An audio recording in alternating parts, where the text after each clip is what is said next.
Hello and welcome over to NLC Division 2 playoffs. I'm Unlucky Carvis. I've been on the production side for quite a bit, but I'm back on the caster desk. Joining me is Zapdos. Welcome back to the playoffs. Thanks, man. It's great to be here. Unlucky, Carvis. I'm so happy that you're finally here, casting with me yet again, because we have an incredible game in front of us. BlueWhites versus Lundqvist Lightside. Lundqvist Lightside did actually lose from the higher bracket, losing 0-3 against Monster Rugby Gaming. So they have a lot to prove to get themselves further on, compared to BlueWhites, which have had a lot of time to prepare, because of course they were already in the lower brackets. So we don't really know too much about how the team's going to play today. Yeah, the last time we've seen BlueWhites is in the group stage where they were on a win streak after the former jungler Jones, all the way from the Division 3 promotion series over to Division 2, came back and on his Nidalee carried BlueWhites over to the playoffs. Sure, they are in the losers bracket, but now we get to see how well they've been preparing and how is their shape coming into this game. So far in the playoffs, we've seen a bunch of 3-0s. And LLS looked pretty solid even in their loss. So how do you expect this to go? Well, to be honest, I would say the Lightside are still the favourites to win this. However, BlueWhites do have quite a significant chance, especially because you talked about Jones the jungler with BlueWhites. Even though they barely scraped themselves into these playoffs, they've been looking very strong recently, and it all comes round the jungler. And it's dependent if he's able to pick up this Nidalee, because they're so, well, it's just so powerful inside the game. And even if he can't carry and it gets the late game, we also do have the AD carry for BlueWhites, MKR, who is probably one of the second or third best AD carries in this season. Yeah, the results may not show it, but MKR has been showing insane performances game after game for BlueWhites. Kind of being compared to Keenal in a way where if he gets going, he can carry the game himself. Even getting a 1 versus 4 quadra kill on the Samira against Venom Crest in their one game against them. But carry matching carry, LLS has paid for.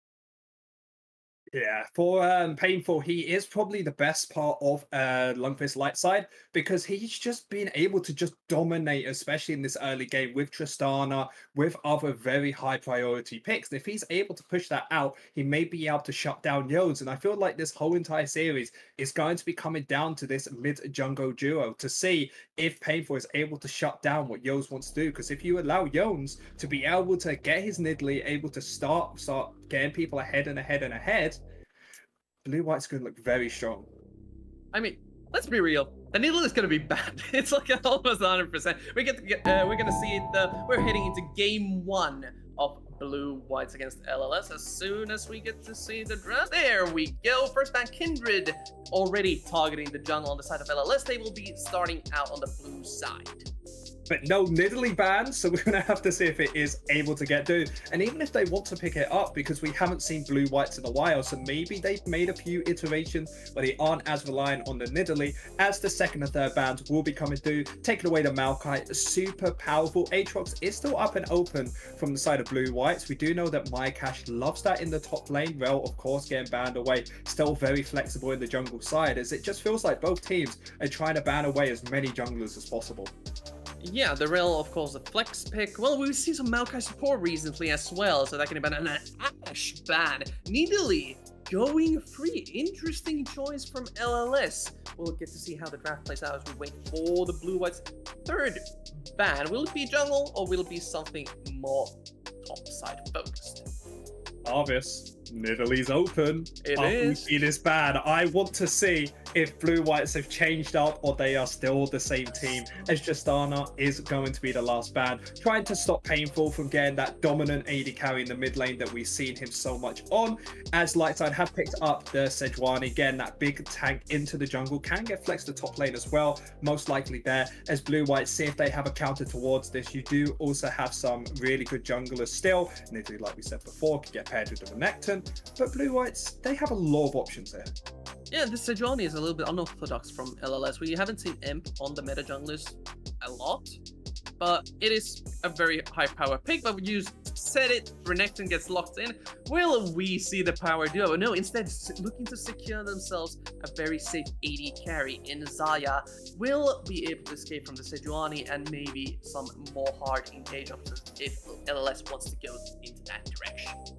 I'm going to be really curious if Lightside want to try and take away the Rakan instead to make sure the Lovage duo isn't together, or instead they want to maybe pick up a Nautilus to help with those big engages. Because even if you use the Glacial Prism onto the Zion Shoes as the Featherstorm, you can find a secondary engage. And talking about engage and damage, Draven, if they're able to lock it in, it's definitely that. And they do pick up the Rakan as well. Lightside are here to fight and get dirty.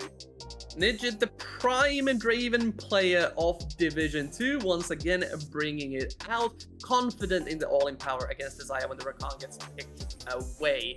Just a very high content pick. Pairing for these two, usually getting paired up with something a little bit more consistent on the aggression, but the Rakan takeaway is just that valuable, and the Nautilus gets taken for BlueWhites. Able to get some picks in and possibly even engage for the Draven. Interestingly, no Nidalee locked in, so LLS has another chance to ban it if they want to go for that. The mid lane, though, is going to be targeted from BlueWhites, as I suspected. Yone getting taken away from me. To be honest, I think both teams should just be banning mid laners because nobody has that AP source. Nidalee finally getting banned away, getting that self straight out there. As Zeph is actually still open for both teams. Either team picking it up, I think, would be a great option. So you are able to CC someone up. The ultimate being able to just almost burst someone out is great help for them. Instead, it looks like BlueWhites wants to get rid of one of those big tanks who is incredible into the Renekton. There's still so many options. I saw Malphite in the top lane do very well into it, because it can just run away and get too tanky. As the last pick, the last ban for the Lightside, most likely a mid laner, maybe getting rid of the Silas. I've seen that that's been going around a little bit. Does have the power in the early game, but we'll just have to see. Xerath being banned out. It has gotten buffed recently and is a powerful ranged option if you can build your team around it. This would be interesting, though. We haven't seen Yutter in a while. I don't think it's going to get locked in. It's most likely going to be something like a Lee Sin or an aggressive jungler. Nocturne would be really good against Draven. Yeah, Carvage, you were talking about Nocturne just before the cast, and you said about how the lethality meta in the jungle has become a little bit stronger, especially against a ton of squishies in the mid and bot lane. And with this, Draven doesn't really have too many escape tools by himself, especially when the Black Shield is there for the Nocturne to get himself in and not really care about any form of CC. So the way BlueWhites is playing is they're coming in, they're trying to burst someone out, and then try and go for a back to front fight with your Xayah. While on the opposite side for Lightside, they are trying to make as much disruption as possible to allow this Draven to free fire. If they're able to do that and get this Draven ahead, I feel like Lightside in a very good position, but they still do not have a mid laner. I would still like to have maybe a little bit more damage coming out, probably an AP threat. There is still the Silas open. I'm going to be a big fan of that getting picked up, but it's just hard to say because there are so many options in this mid lane, even something like a Syndra. Okay. I was thinking Talia may be good here, but Ahri is the more solid blind, harder to counter pick at least. The Gragas, of course, while providing disruption, is also a really good matchup into the Renekton. Can take the phase rush and just haul ass out of there if the Renekton ever tries to go on him. Please I like this. Please do it. I really like this. The reason that Veigar is probably really good here is because he can just keep someone up. Come on. Carvers. You know that analyst stuff? I'm just not going to worry about it. Just leave it to you at this point. Feels bad, man. Well, the Nico is the more supportive pick and probably more solid, able to give the more consistent damage burst engages than Veigar, but I'm still kind of sad. I'm sad. I was ready for the cage up for him to just laugh at the enemy as Nocturne just dive straight into them and burst them out in the cage. However, Nico does give you a lot more consistency in the mid lane, allows you to have push pressure onto the Ahri, or at least dare to contest in this early game. And then when the level 6 and the Pop Blossom does actually open up, if Rakan goes slightly too far, can get easily CC'd by her or one of the rest of the team, able to fully lock up, use the Pop Blossom to stop it, or even the Sejuani or Gragas, who does like to find those engages, can try and stop that. So not a bad idea coming out from them, but I'm really curious to see if she can find them in this early game. With the Nocturne Fear, that allows the flanks to be very powerful, and if BlueWhites are able to find on either Nautilus, Renekton, or this Nico, they could have a devastating consequence in these big fights.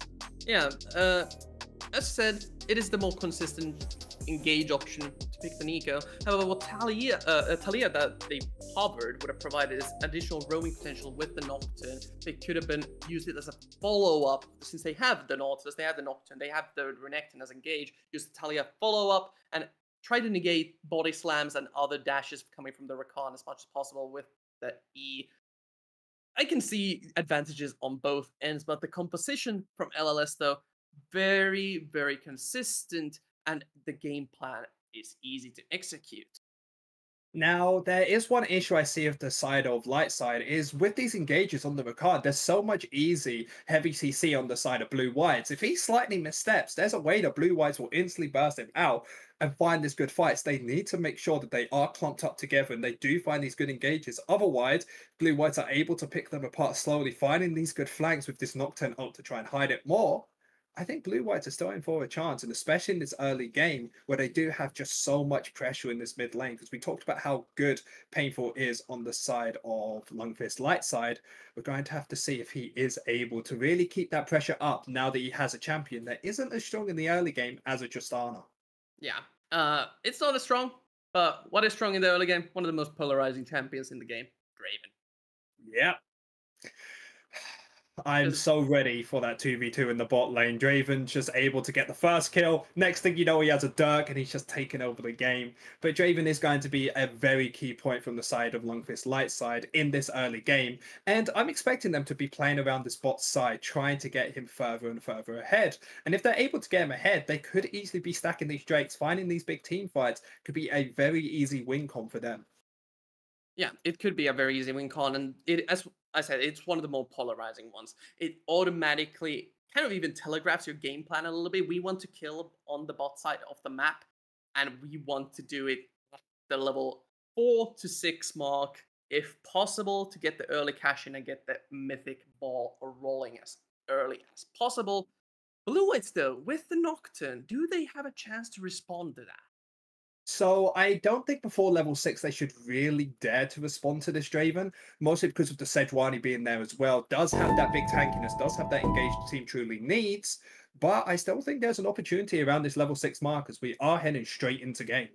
We are heading into the game for game 1 of LLS against BlueWhites. It is the losers bracket, first round of the playoffs, and BlueWhites, haven't seen them in a while.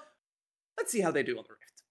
It feels good to finally see BlueWhites again. I've only had the privilege to cast them once before, so now I can really sink my teeth in to see what this team is truly like. As both teams have gone for a simple 5-point, doesn't look like anybody wants to go for anything interesting. The only thing of note is going to be the ward in the top side from the Nocturne, making sure that he can start his red buff without any stopping from the enemy team.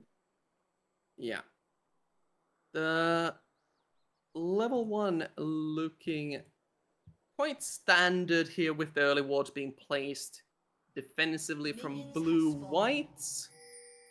Trying to just get a safe start. There isn't going to be much early game aggression here. Both of the teams don't really have any of those powerful level 1 picks to do the 125 invade with, like the Braum. Here we go, we see the Raptor ward.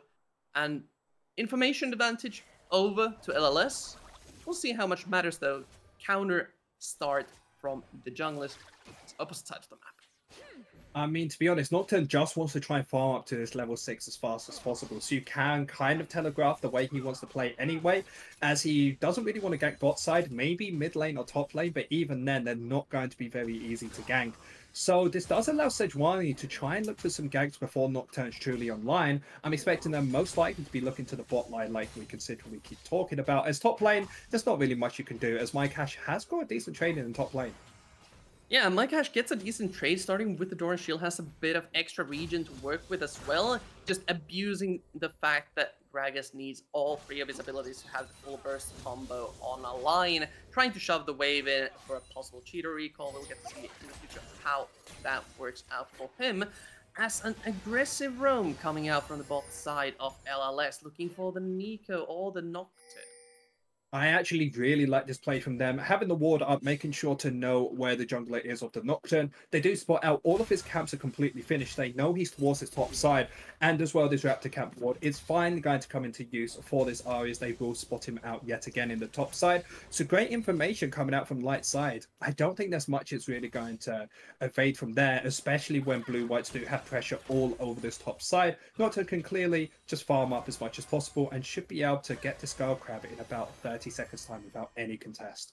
Yeah, as I said, BlueWhites holding pressure on the top side of the map, and that is a small problem even for LLS, as, well, their jungle path from top to bot, and MKR Boltok seem to be completely fine down in the bot side. No huge trades coming out from Rakan, the early game strong support with the Draven, and Omo still holding his own, and they're gonna move in for a recall. Just a decent early game from BlueWhites, not getting punished so far, but LLS has the playmaking potential earlier compared to BlueWhites.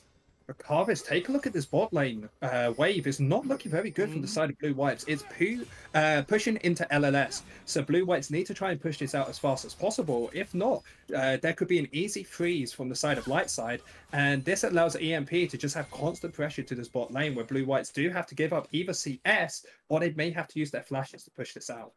Nocturne instead choosing to take a recall as well. Has the extra combat stats. Sejuani has a recall yet. They're heading to the river. Nico is here as well. Emp has to retreat, dodges out from the root, and can not continue to contest this scuttle. But what looked like a good tempo play for LLS instead might even turn to a double scuttle for the BlueWhites jungler, as even the Ahri got the recall off. The wave gets crashed since BlueWhites held pressure on the bot side river. And now, well, they're trying to break the freeze. And they're going in. Hold up. I don't think much is going to be coming off this. Jones is just down here to try and help this push out. And the main reason this wiped out from the side of BlueWhites is all because of Jones initializing. Understand this wave down bot lane's really bad. I'm going to recall in the top side, come down bot lane to help them, and deploy on the mid lane allows them to contest with the scuttle and then just roam downwards. So now the bot lane of BlueWhites is going to be in a safe position. And small plays like that just show how strong Jones is as a jungler. Yep. Well, strong is a strong word to use here, as nothing has really happened. It's just been pathing Nirvana from both junglers. Neither you can say really... he's smart, then. How about that? He's smart. Let's go with that. Still, though, neither team has a huge advantage. The only huge one that we can see is on the bot side, CS side of things, since, well, Nidget got to crash the wave in a little bit early, and MKR wasn't there in time to catch the minions. So now Draven has to surrender. Will be able to pressure a little bit harder down the bot side. Deva get a catch onto Boltok, so MKR Boltok's not rocking the Aftershock, instead going for the mobility. Bommel though, with the positioning the BlueWhites is showing, could be hitting level 6 soon. There it is. Level 6 has been hit. Ahri doesn't have... Okay, never mind. Ahri just got his own, so the dive is probably not going. Oh, we have a gank. Never mind. Here comes the ultimate Pop Blossom. Imp is the only one getting caught out. Bomod just way too far up, waiting for the rest of the team. Who clans onto the Ahri. They're bursting him down. First blood goes over to the Nocturne. Imp now, once again, a revenge kill. Flashes away. Dr. Chaos has arrived. Gets at least... Whoa, just going in. That's a 2v2. Now a 3v2. Imp still very low. They get the hook onto the Rakan. No cooldown. Celeste just has to hop away over to the Sejuani under the tower. 1-for-1. First blood gained by Jones. The junglers trade the kills over, but this entire time, Draven brings the wave. Yeah, Draven's able to get a lot of CS, but I still think it's a big trade as top lane. Yeah, top lane might catch, forcing Butchie away with the Dominus cooldown burnt. Renekton flexing the early game advantage, but yeah, nothing really coming out, not even Summoners burnt there. We get a lot of aggression somewhere where we didn't even expect it to come from. Yeah, I wasn't expecting mid lane to have that much aggression, but they did take over to level 6. So then a flash Pop Blossom coming out from Pomo does just bring enough time to allow Botox and Jones to be coming in, able to pick up a kill on the back of that. Maybe they could have tried to contest for this dragon, instead realizing maybe we should just farm up, stay a little bit safer, and because of that, it was just a 1-for-1 and nothing really more on top of that. But now the Nocturne has a kill, it's going to reach that level 6 after probably one wave. They could maybe look for something bot side. Level 6 will be, of course, close for Botox and MKR. They get it off the wave here. It's a very dangerous position for Dr. Chaos and Nidgets to be on. Luckily, they do both have flash ups. They do have ways to try and counteract this. Yeah, it's going to take a little bit more for MK and Baltic to get level 6 just due to that roam they did over to the mid lane. They haven't been here for nearly as long as Nidget has, just completely freezed away 20 CS up now. Just a very comfortable position for this Draven to be at. However, It's level 6. indeed, speaking of level 6s, Nocturne has hit his, and they are on the bot side of the map. Whenever Nocturne is level 6, I'm here just waiting to see the whole entire map go blue and just not to know where anyone is. Nocturne is instead going to be looking towards the enemy jungle, going to try and still await a camp or two. Has not actually been spotting out on a ward. Finally does because of this control ward. Sejuani knows that he's towards this mid lane. Can give it a little bit more defense. As top lane, there seems to be quite a big skirmish going on. Yeah, top lane, they trade a little bit of HP around. Dominus still not up for my catch, doesn't really want to take a trade there just yet. Sejuani heading over to the top side though. My catch could get punished here. Just a huge amount of damage going from Bucci. My catch gets bombarded away, and here comes the boar with a plan. Is able to most likely secure this kill pretty easily. My catch still looking to escape, has to burn the ultimate, but that's an easy kill secure. Now Bomo coming in, wants to take Bucci, just a couple of kills. Our King Combat will pick that one up off Blossom. Bomo doesn't have mana to continue this fight, I think. And Imp just really hitting the Nico away. Doesn't have enough DPS to get the full fight, but on the bot side, with the Sejuani showing top, the team secures Dragon. Yeah, good run coming out from Pomo because he just has consistent pressure in this mid lane, able to help out his side laners as much as possible. And now because he's able to pick up that kill, he is going to push out this top wave, and then we're going to have a Nectar coming towards mid lane, able to pick up the rest of this. Yes, we'll miss a 1 or 2. But because of this reset coming out from Pomo, there is an opportunity from the side of Lundqvist Lightside to start up this Rift Herald, and that's exactly what they're doing. Should be able to pick that up pretty freely, and this should really stop the small gold lead the BlueWhites have of around about 500. Mycash spots the ward coming over the wall, so they probably have a good idea that this is happening. No way they're going to contest it, though. Even with Imp solo, they just don't have the rotation timing to try to do anything here. Instead, just going to leave Boltox over to the mid lane, supporting and making sure the wave doesn't end up in a horrible position, while MKR still getting zoned out a little bit on the bot side. Wait. Now, I'm really curious to see how many stacks Draven has. 219. He really needs to try and get himself the payout by getting himself a kill. But it's so difficult into a Zaya that just has the Featherstorm, has so many different ways of keeping herself protected. But if they're able to try and get this up, especially with the Rift held in their pocket of the Sejuani, there is a big opportunity to find themselves a lead there. So we're going to have to see after this reset if Sejuani agrees with me. It's looking like she is, as she is pathing towards the bot side. In full in the mid lane, has to burn the Spirit Rush. Pomo, really good timing to come back to the mid lane from a roam. Just able to punish Painful on the small overextension, trying to push the wave to get a reset in. This isn't the cannon. Is the cannon wave coming? I haven't been paying attention, so not sure how bad. No, it's not a cannon wave, so Pomo should be able to easily push this in before. Oh wait, they're going in bot side. Is there a teleport coming in? It cancelled. Never mind. Here comes the paranoia. They have reached the Draven. Will get spell shield. Is still sticking to it. MKR picks up the kill and peeling Dr. Chaos. Able to get the squad away. Wants to get at least one kill as the hook lands and still able to secure the kill. MKR still free hitting. Dr. Chaos just doesn't have the damage or the cooldowns, and that is a triple kill for the AD carry of BlueWhites. Great play coming out from the side of BlueWhites. Truly understanding at level 6, you are stronger in this bot lane. And they're able to shut down this Draven. We talked about how he needed to get himself a payout to have any chance of trying to push his lead further and further. But because they shut him down, BlueWhites are in a great position for the rest of this game. So he needs to take a little while to try and get that stacking going up and up, because half of it's completely gone. And talking about fights, this top lane, it's not going to be Bruiser versus Bruiser. It feels like both of these top laners just always on the smallest bitch of HP. That should, I swear, League of Legends sometimes, that should have stopped. I swear. 0.5 seconds of the recall or something. I think it's 0.5 or 0.3. It's uninterruptible. Anyway, we see Nocturne maybe getting caught out a little bit over at the riverside as LLS is regrouping, dispel shielding away. They really want to contest the Scuttle. Dragon still a minute and a half away, so just a very aggressive rotation from the side of LLS. trying to look for something as Dr. Chaos just blast cones away. NLS just trying to make plays, but I'm not really sure what they're trying to do here. Well, there's not really much they can do because all ultimates are down for them except for their mid laners will come up in around about the next 20 seconds. But by that time, Nocturne ult's going to be up. Only Featherstorm will be the major ultimate not up. However, Flash is available. And one thing we didn't talk about was bot lane and what truly happened after getting those kills. Because all of them went over to this side, already being 3-0, completed the Kraken Slayer. So it's going to be super powerful for this next fight in around about a minute's time when Drake's going to happen. However, LLS is trying to contest it by pushing out this bot wave.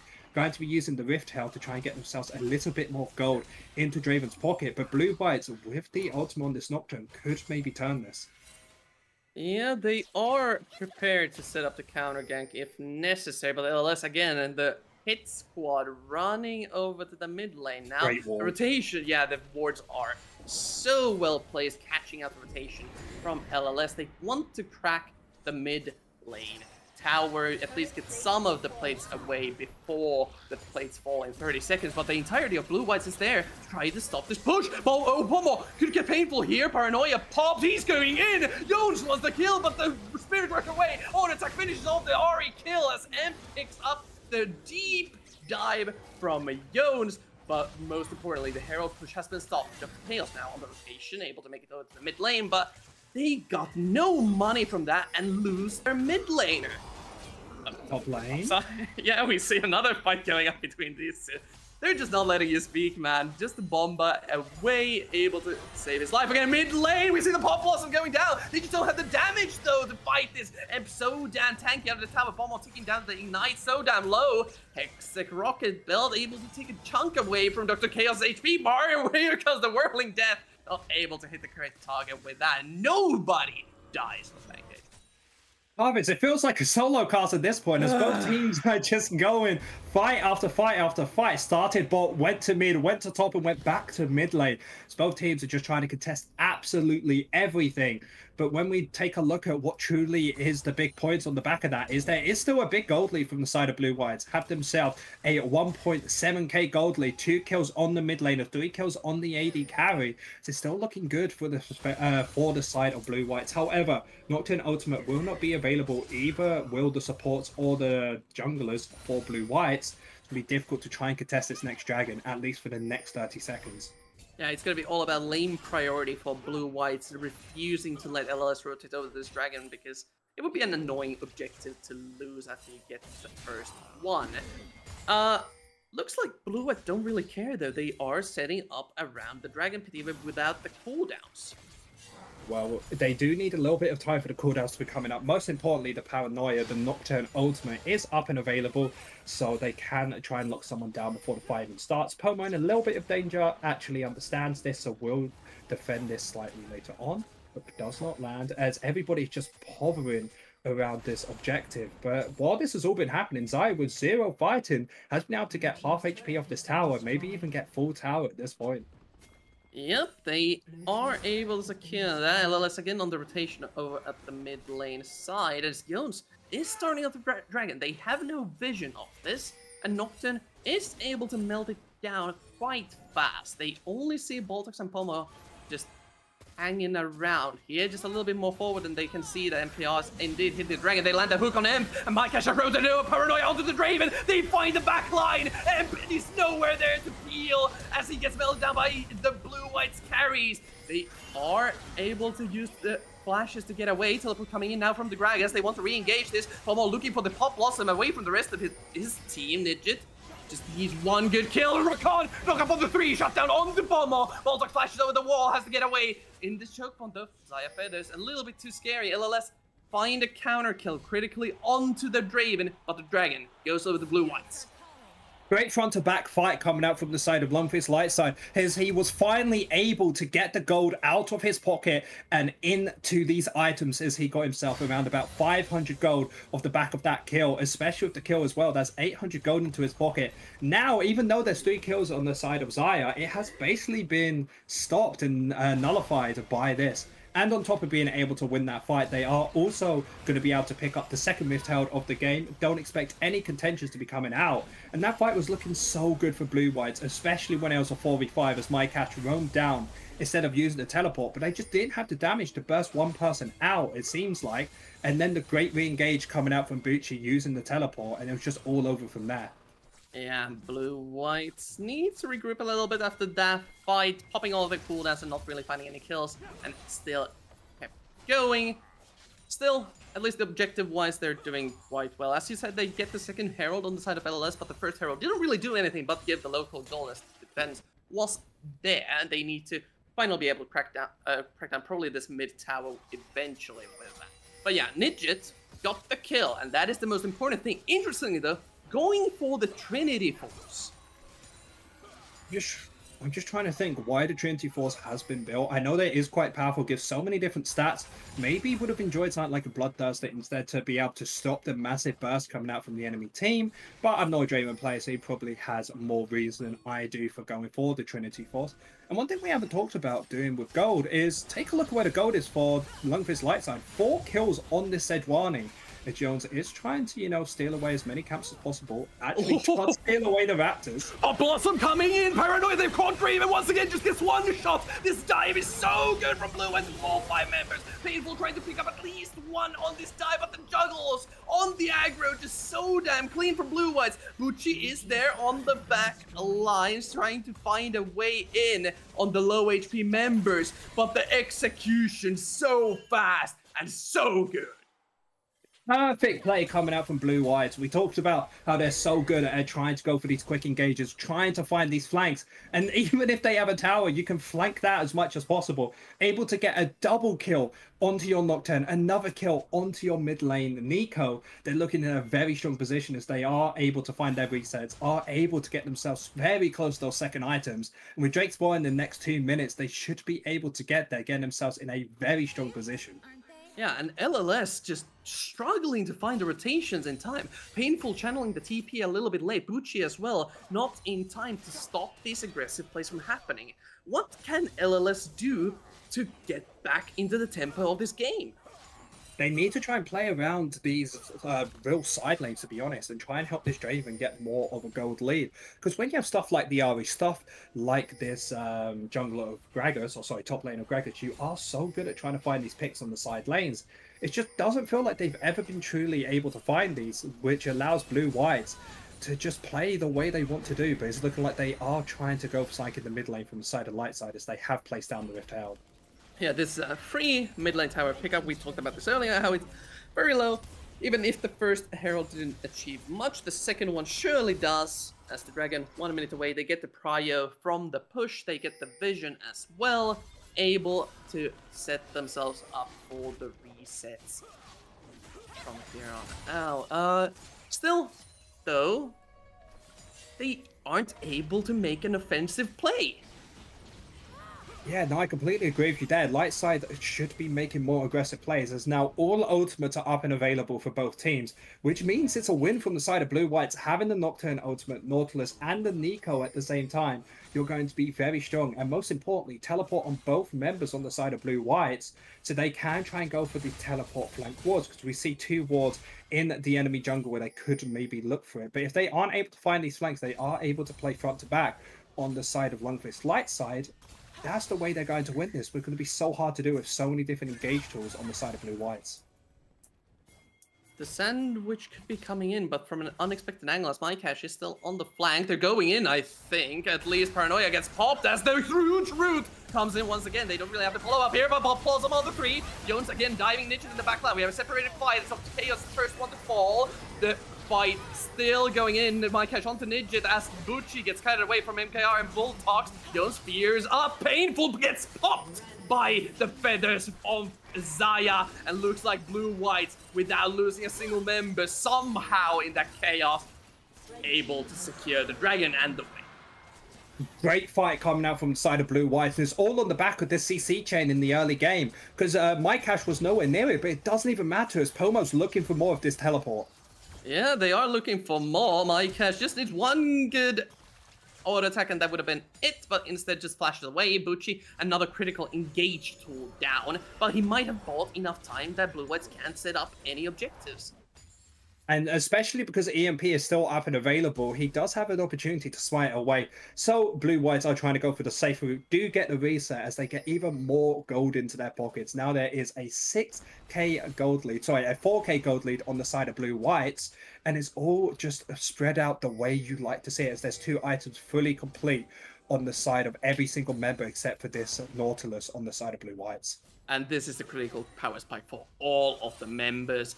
The 2-item power spike for Nocturne, Renekton, Nico, Zaya, every single member just so damn strong, and they are flexing it to their full potential. The only one that feels strong on the side of LLS is Nidget on the Draven, but he's constantly being killed by a Nocturne.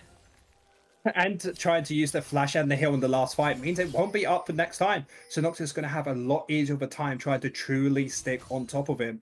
And remember, Draven has to try and take the next fight, especially when Dragon will be spawning in next 3.5 minutes. Blue buff does actually get stolen away by Jones. That is 2 camps now that he has been able to steal away, so really well played to him. But take a look, Soul Point on the side of BlueWhites, only 1 more away from getting themselves that infamous, is that Hextech? Oh, sorry, that's Infernal Soul, right? That is Infernal Soul indeed, just going to increase the burst potential from every member of BlueWhites. If Draven gets this, sure, but that's still 4 dragons away, and we're 24 minutes in the game. That win condition is so damn long.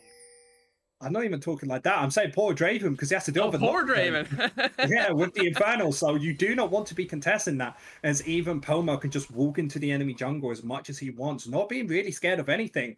And before this game started, we talked about how painful was going to be a major factor in this game, and with EMP with this mid-jungle duo, but it feels like Pomo has been really stepping up this game, being able not to just contest painful. I'd have to say he's been the bare mid laner in this game.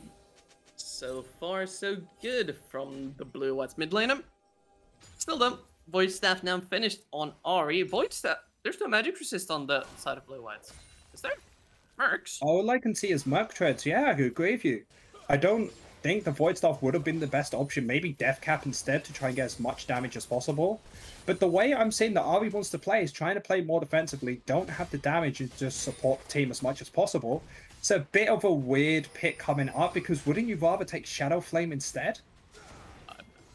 I trust the players. They're playing, and I'm not just.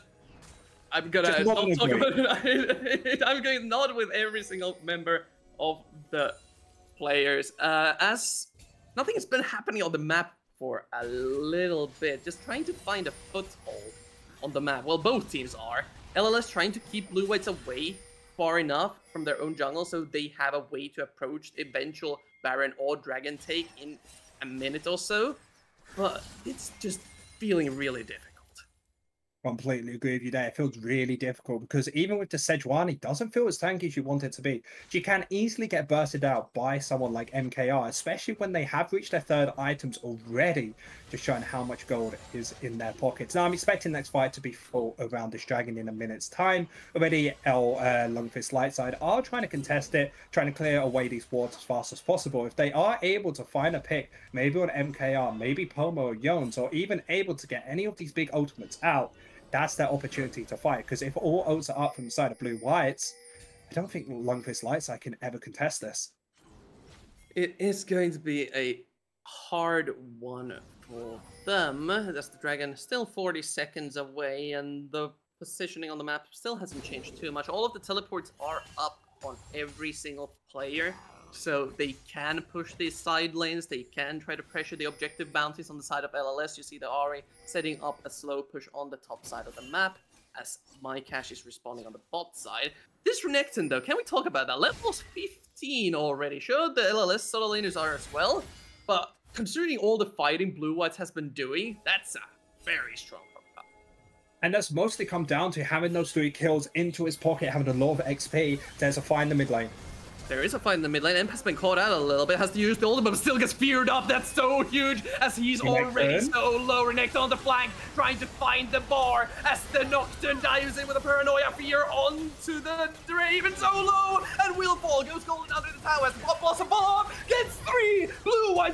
close out the game 1 as they completely wipe the field with LLS's bodies.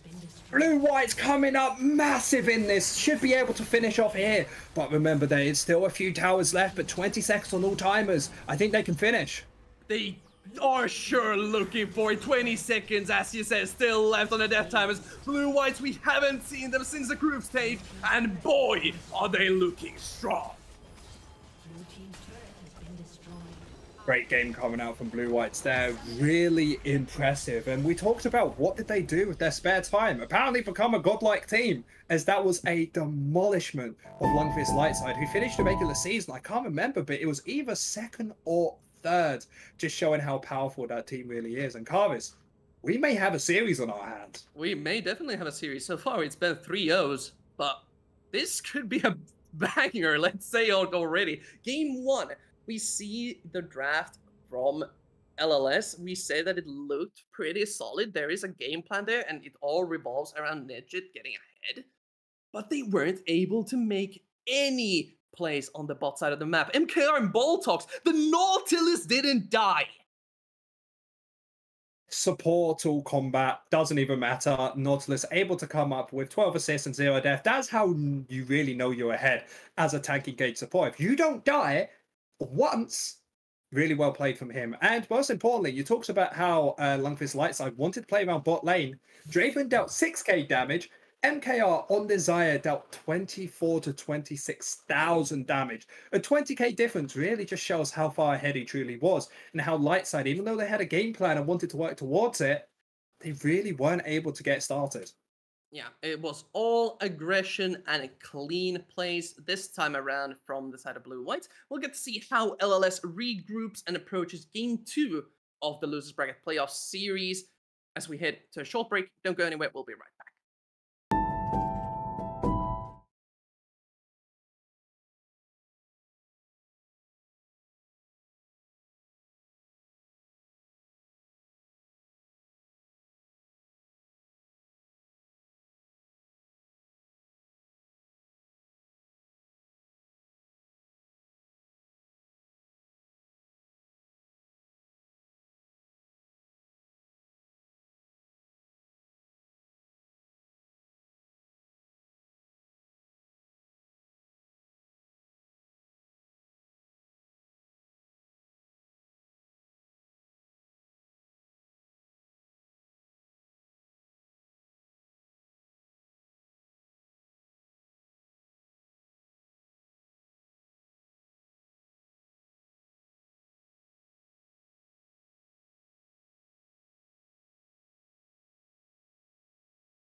Welcome back to Division 2 playoffs.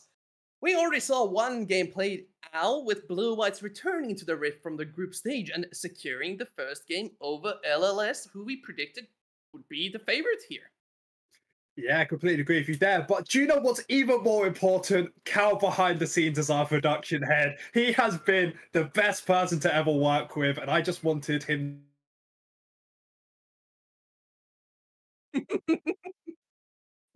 But sorry, I'll get back into this. No, BlueWhites doing a very good job in the first game, able to pick up the win, and it really just came down to just the early aggression that they had. They were always on the same page, and this extra time they've had really has shown up, especially with this Nocturne pick, just finding so many picks for them, and it felt like whenever Lightside ever dared to do something, BlueWhites always had the read on it, always had an answer for it. Yeah, execution was clean from the side of Very BlueWhites. clean. Not many mistakes, and if the mistakes happened, they already got the rewards out of it. LLS just needs to regroup and think about the game plan they want to play through. Of course, as we talked about in the pregame, LLS has a bunch of unique champion pools, especially in the jungle, and of course Nidget, their Draven player. Mid lane, Painful can play a bunch of stuff as well, so they do have a massive playbook they can go through, and for game 2, it's probably going to be a bit different. Yeah, because now we know the way that BlueWhites really want to play, of having these big ultimates that can all be paired super well together. Now maybe Lightside could play a more defensive comp if they're able to pick up a Braum instead of Rakan, maybe have a little bit more of a defensive AD carry. It can stop a lot of the things the BlueWhites want to do. Or if they don't want to go for that, they can go for a little bit more aggression, because we talked about how the jungler of Jones, or sorry, not Jones, of Bucci could be super strong if he has one of these early game picks, something like the BO5 we know is super powerful on, especially in his solo queue rankings. Able to do that, we could have a very different early game coming out from Lightside. Yep, and well, the early game and draft is going to be different because they have chosen red for game 2, and the Draven banned out by BlueWhites.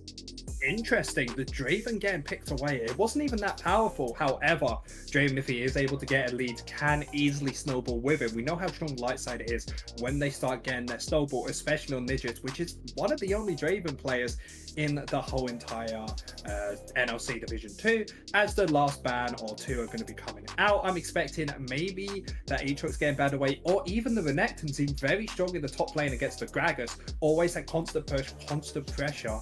And I'm not sure if they're able to handle that. And the other champion that might be getting banned away is the Tristana, especially it can't get put into Painful's hands.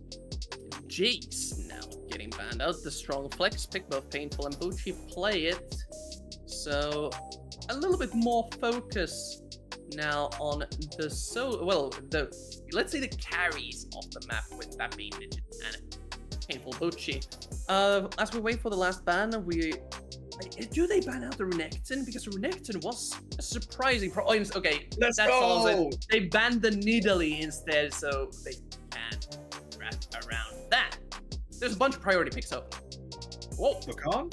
Easy priority pick. Not the biggest fan of it being first pick. I actually prefer the Xayah, but both teams really have different opinions on that. Some teams like the Rakan first, some people like the Xayah. Some teams just say you have one, I have the other, as Lightside do pick up the Xayah on the back end of it. Most likely going to have the jungle picked up from Lightside second. Could go for the Sejuani again. It is the best jungle, is still up and available. But we talked about how weird the champ pools are for both teams, so could maybe see something like a BO5 coming out. There are just still so many options.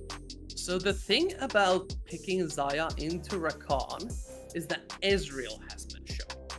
What does Xayah struggle with? Range. And you know, another range character that isn't called Ezreal, it's called an Ashe. Ashe does pretty well into the Xayah because of the slowdown, being able to keep her as much range as possible. It's a little bit difficult to try and find that enchanted crystal arrow, but it gives you a lot of defense in this early game. So we're going to have to see if BlueWhites do want to pick up that AD carry here. Most likely will be something like a Vaz could also be an option, not seen as much in the meta, but is quite powerful. But I'm expecting BlueWhites to pick up an AD carry, but instead deciding to pick up that Renekton, trying to get them more damage. And Kalista, I don't think it'd be the best, but I really want to see it. I would love to see it. I don't think it's going to be locked in. I think we're being baited a little bit here. Kalista usually really good in champions like the Nautilus, interestingly, but against Xayah? Okay, come on. More like... All right, we were just sitting there, just pondering our screens like everybody at home, seeing if they were going to pick it in. Sadly, BlueWhites are going to go for the more traditional comp and won't actually pick it up. While on the opposite side of Lightside, able to pick up their top laner, great counter into the Renekton, can really just contest anything Renekton does, because Renekton doesn't have the damage to go for the 1v1, doesn't really have to push pressure, especially because of having 3 Qs on this Cassante. Should be very easy enough, and especially with Cassante, can get flexed to the mid lane, so even more flexibility on the side of Lundqvist Lightside. So we are going to be going to the next couple bans. Yeah, as I said, important flex. Both of these players have been playing it, Painful and Butchie both showing it, and Butchie, I believe, mostly has played it into Renekton on the regular season. So Johnny now gets taken out. We usually don't see Jones on these tanky champions, and now we see the interesting bans come out as Emp being targeted in the jungle. I actually really don't mind this middle pick, because all Lundqvist Lightside have is the ultimate from the Nautilus to be able to stun it up, and except for that, the Lilia would just be able to run away free, so a good opportunity to ban that away, as both junglers still haven't actually picked up, and because of how big their champ pools are, we're going to start seeing them central on the real junglers that are very strong for both teams, and that's why the Nocturne has been taken away from the side of BlueWhites, especially with how well it would pair with all of the team that BlueWhites have so far. Now the final ban coming out, and maybe see the Bel'Veth taken away. We do know that EMP really does like it. Otherwise, maybe getting something like the J4 out could be a big option, but instead the Ivern. Again, targeting Emp, the only jungler so far in Div 2 to actually play this champion multiple times. So damn powerful on 13.15, and we won't be seeing it on this draft as we wait for the pick from the side of LLS. Graves. Ooh, this is Graves. I don't remember, is this the most played or the second most played from Emp next to Bel'Veth, but it is one of his highest. Are we going to have some unique junglers coming out here? Come on, give us the Xingzao. Xingzao isn't too bad into the Graves, and the full enemy team is going to be super powerful. But BlueWhites are literally just blue ballsing us by not allowing us to pick up any of the champions we want to see. Instead, going to go for the simple pick of the Azir. Going to give them safety, and it's really feeling like a front-to-back team fight, as they are hovering what junglers they want to pick. Trundle could be a decent option for them. Lee Sin as well, able to find those big engages, but we could really not tell what Jones wants to pick up, especially into a Graves, which he probably doesn't have too much experience playing into in the most recent times, as Kha'Zix does get hovered and get locked in. Kha'Zix, out of all things, I was like, yeah, Wukong actually would make sense here, even though we haven't seen it in a while. It would do quite well against all of the champions currently on LS's side of things. But as the Azir blind pick is locked in, Painful, I believe he still has a 100% win rate on the LeBlanc. Gets locked in as the last pick. This champion really, really good into this matchup, and a ton of squishies on the side of it.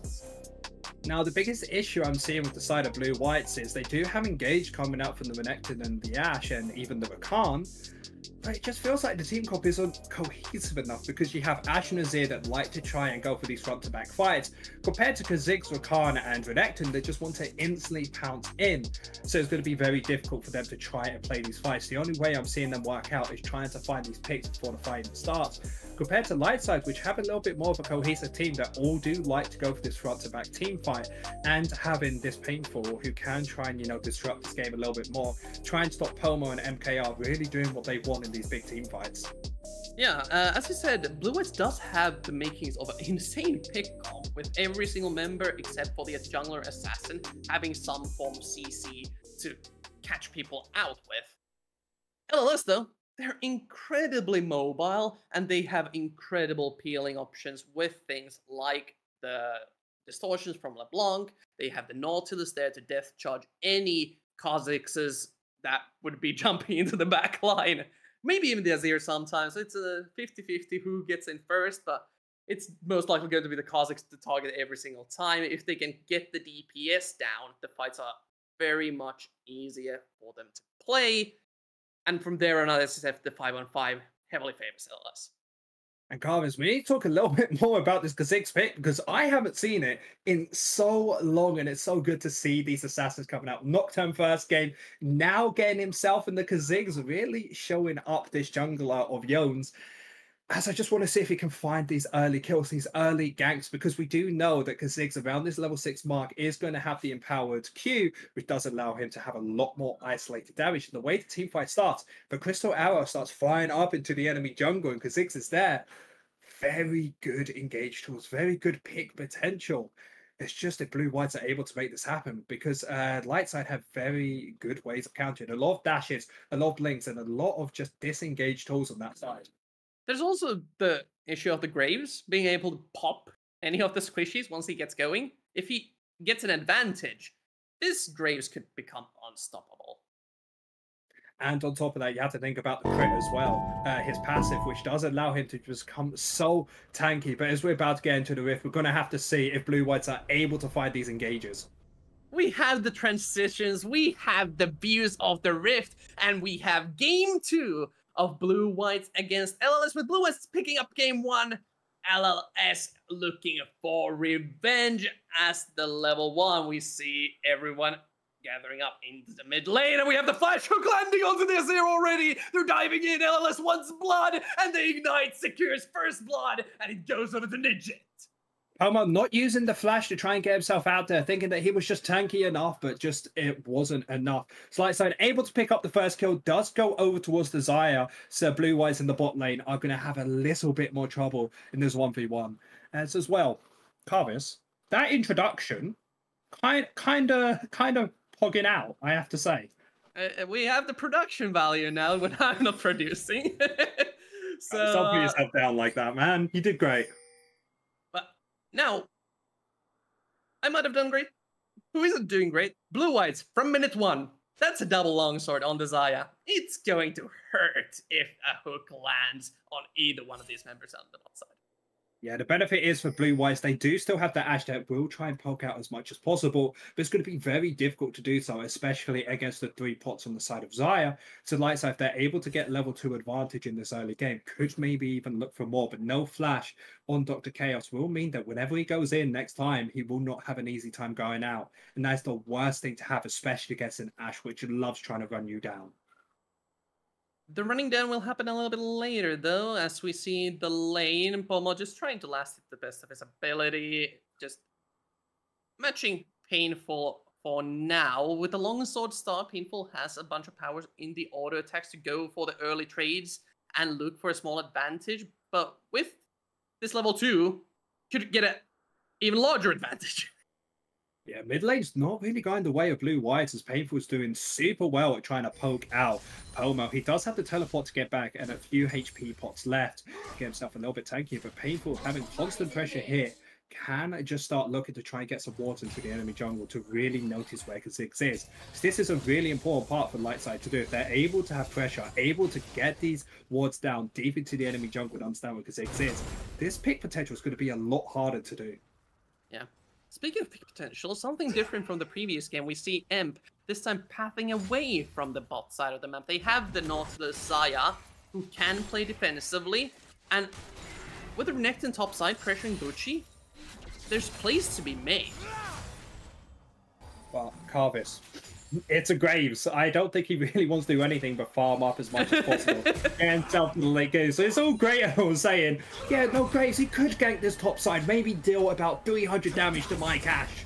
Or he could just farm up and get himself to 1,000 damage in around about 10 minutes. So instead, he will be going for the second option, doing a full 6 camp clear, able to push this out as BlueWhites, even though there was a kill over to Lightside, because you do have an Ashe and Rakan, you will be able to push out this wave quite consistently in the spot side and will be able to get themselves a reset if they do like. Instead, just trying to keep up as much pressure as possible, trying to get themselves a little bit of a CS lead. Yeah, top side though, we have the Scuttle that has spawned, and with both junglers heading over there, you see Imp already having level 4 with the 6 camp clear, making the top side pressure play.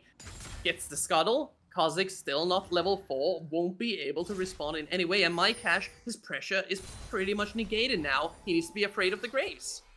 And now the Graves is going to become even more scary as he's going to go towards this mid lane, allow the Blanc to push this out as well. And it's going to look for the Sayers Gold Crab. I don't think any contests are going to be coming out from Jones, as he instead will be farming up. And this is the problem with picking Kha'Zix. It is not very strong in this early game, especially with its clear rate compared to Graves, as Graves is just able to push out just so fast. Yeah, double Scuttle secured by Imp. You can see that this man is familiar with his one of his favorite champions among many of his pocket picks. This man has really deep pockets and loves to pull out this a bit off meta stuff, but always makes it work. Meanwhile, feels a bit like Mary Poppins, doesn't it? It does. Having the bag that just somehow you have 150, almost 160 different champions in. But top side of the map, Mycash, again, just trying to get the demolished procs. Butchie not level 6, so he can go for these offensive plays when he isn't in danger of being dragged down into the jungle.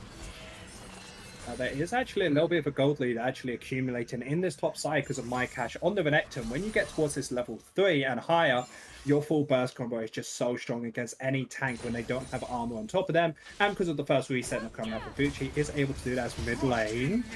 Painful, again going in and poking Bomo down to about 300 HP. Just needs the level 6 to convert that into a kill. But Bomo just wisely backing away, taking the recall. Not much happening on the map. Yeah, no, if Ignite was available in this mid lane, there was actually a possibility to try and go for the kill. But because Painful wanted to go for a little bit more defensive runes and itemization, it does mean that he wasn't able to pick up the kill. And talking about itemization, do you see that sword coming out from LeBlanc, optimizing, getting themselves a static shift as fast as possible? Yep, static shift hasn't gone anywhere. Maybe in the next patch, but for now we still have to deal with it. Able to eventually take over any lane that LeBlanc goes over to and rotate really fast over to his team whenever they need it. It's still a while away though, and Painful just looking to secure himself a little bit more CS as the map is just deep silent. Deep silent. It's feeling like both teams are just happy to farm up against each other. Of course, BlueWhites, the ones that need to find these big potentials. Level 6 are going to be coming out for a lot of the members, and this is where BlueWhites truly come online. Having the Crystal Arrow coming up very shortly, having Yones close to that level 6, able to find that big potential, and even top lane with the Dominus can try start looking for these 1v1s. The 1v1s are going to be hard with the Bramble West in Butch's inventory.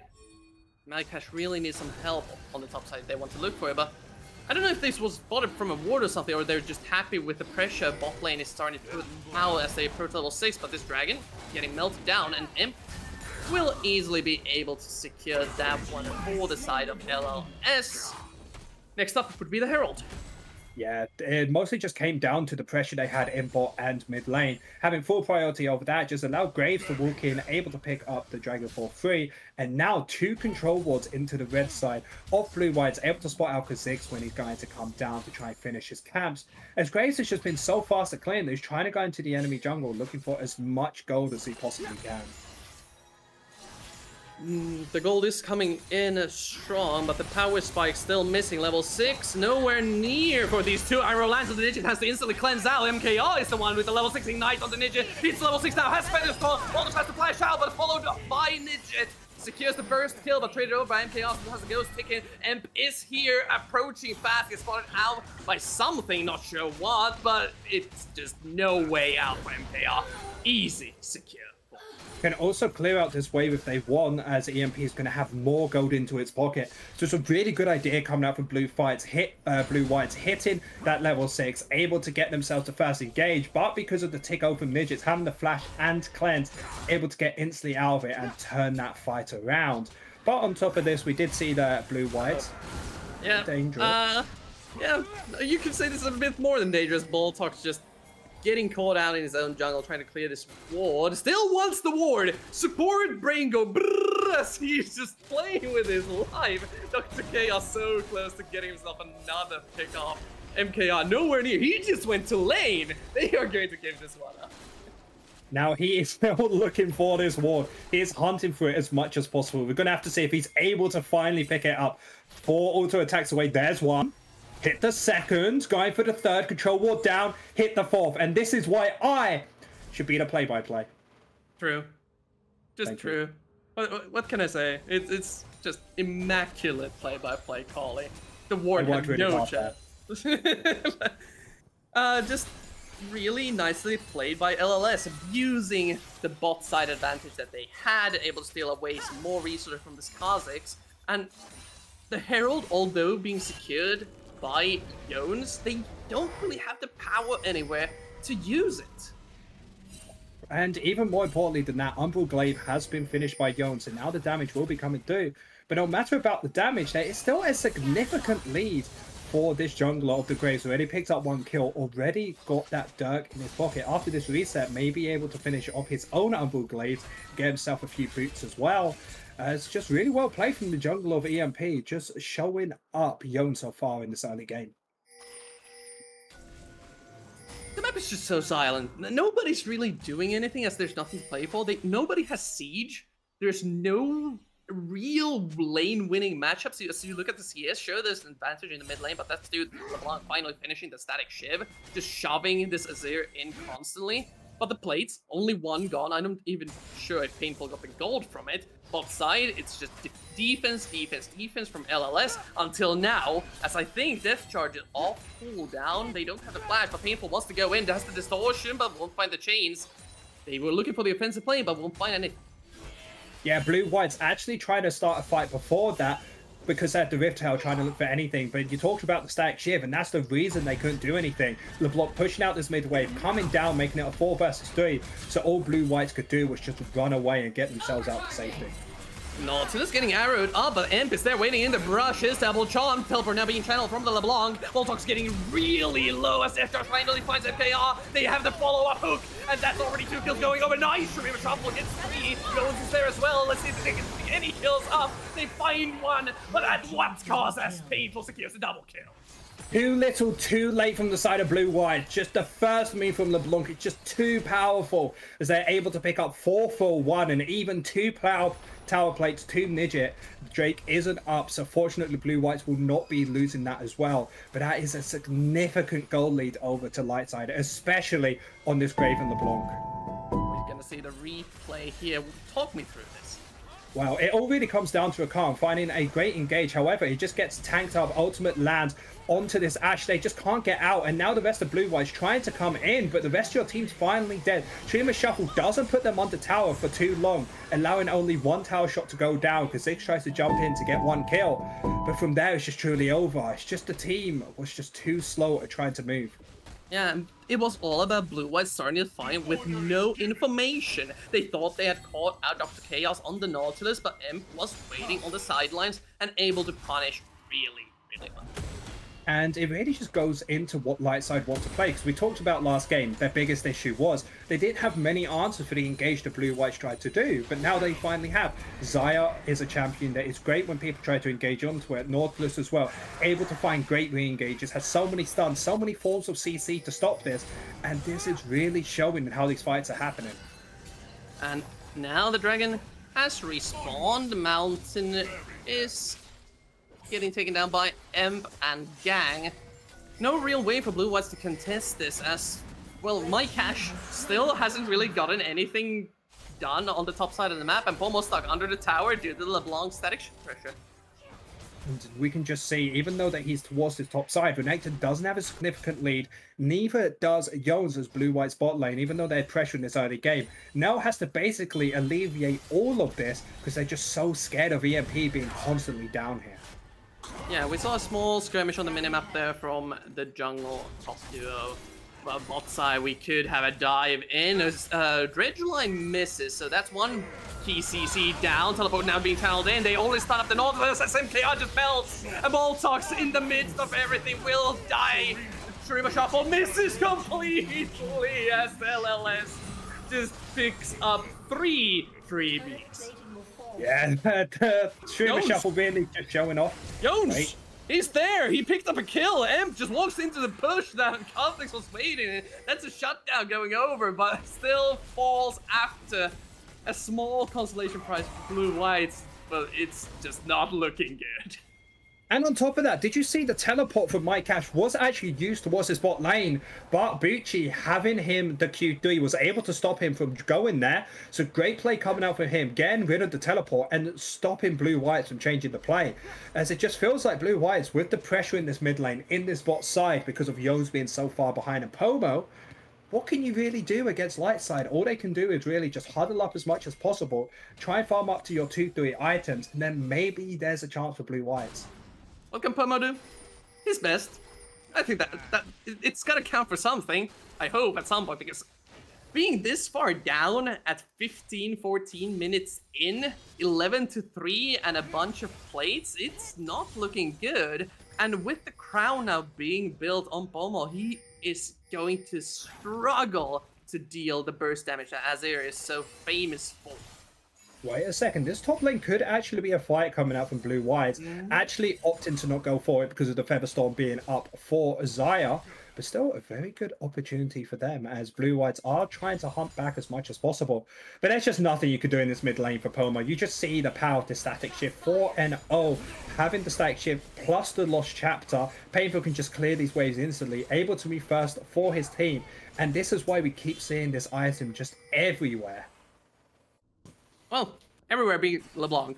After all the nerfs, LeBlanc's been pretty much the only one to use it. Of course, some AD carries can use like Kai'Sa and Sivir sometimes you see building it. But LeBlanc is the one that can use its full potential. Just 2 auto attacks clears the wave. Azir stuck on the tower. LLS just rotating across the map with the mid lane pressure, securing the top tower now. Bot tower is already low from all the pressure that Nidget and Dr. Chaos have been putting on it, but she's be able to secure that one. And the map is getting smaller and smaller for BlueWhites. Yeah, faster rotations coming out from the side of Lightside, as it just feels like they're constantly in front of the play compared to BlueWhites, which really is polar opposite from last game. Last game, we have to say, BlueWhites consistently the first ones to get plays, but even here, losing another tower on this bot side just because of their movements being too slow. Yep. Regrouping now, LLS. 1 tower remaining on the map that they would like to take down. They're looking for an ambush angle. Dragon is still 1.5 minutes away, but you can set up the wards beforehand. Now we see the rotations happening though. Now the rotations will be coming through. EMP still has this Rift held up. You talked about they wanted this mid lane tower. Rift held will easily be able to grab it up for them. Most likely going to get placed in around about 30 seconds just before this dragon spawns. So then either the side of BlueWhites need to completely leave this mid lane tower to stop this Rift held, or they have to give up this dragon. So it's a push or pull for what BlueWhites want to do. But to be honest, I don't think there's any way they can contest this as the Sun Disc does fall down towards the bot side, which does mean Pomo has to come down here to try and push this out as much as possible. But he just still can't contest anything compared to Painful. The only chance he does have is around this 2-item mark. Jones has the flank here as the Herald charge gets wasted a little bit. They're looking for Nidget. Dorkan Charm doesn't hit. Arrow lands on the Nautilus. They haven't found the key target. And the LLS just turning it around completely. Teleport's coming in as well. That's a double kill already for Ames Graves. As the Crocodile Falls, Mucci picks that one up. And they have 5 people shoving it down mid lane. But take a look at Pomo. He is going to not be seen just yet. Doesn't have the damage. The burst isn't there. I thought someone would die for him. Okay, he eventually falls. That's a shutdown going over with the 2 carries of BlueWhites chasing down the stragglers. What are they doing? Painful, jumping in. That's another shutdown going over to the Ashe. Dr. Chaos ignites the Ashe up, but Pomo still feeling himself gets another kill. Those are 3 kills that probably shouldn't have happened. How Fiesta music is playing in the back of my mind as BlueWhites are able to get themselves a few kills on the back of that. And because of the misplay coming out from LLS, BlueWhites have a great opportunity to try and steal away the Drake. No top lane or Bucci as teleport to come anywhere near. Resets coming out from Nidget, so Jones and Botox have enough damage to get this out before Graves get anywhere near this smite. So a big win coming out from BlueWhites from a very bad start to that fight. Sometimes when you're casting these sorts of ambush situations that Pomo had in the brush, you're ready to just start out with a boom, 2 people explode. He goes in, nothing happens. I don't even know, man. You just want to scream wombo combo to the loudest you can, being like, massive wombo combo coming out from Pomo, able to get a pentakill. But to be honest, it never really works out that way when it comes to League of Legends. It's always these weird skirmishy fights near the end where people just overextend, that a lot of the kills truly come out. And I think this is a great way to show the power of BlueWhites comp. It's not really this first engage. They're able to play these front-to-back team fights slowly. You saw how much damage Pomo and MKR really had when they did have the space to open up. It's just difficult to do in these fights, especially when MyCat is your only big tank. Oh, speaking of big tanks, Jones is not one of them to land the arrow onto Nidget though. Instant cleanse out. Baltox is the next one to get caught out as M from downtown snipes him out. Yeah, decent play trying to come out, but Dr. Chaos been able to tank up, but Pomo's maybe looks like himself. There's no way Bucci wins this. No way Bucci wins this. No way Bucci wins this.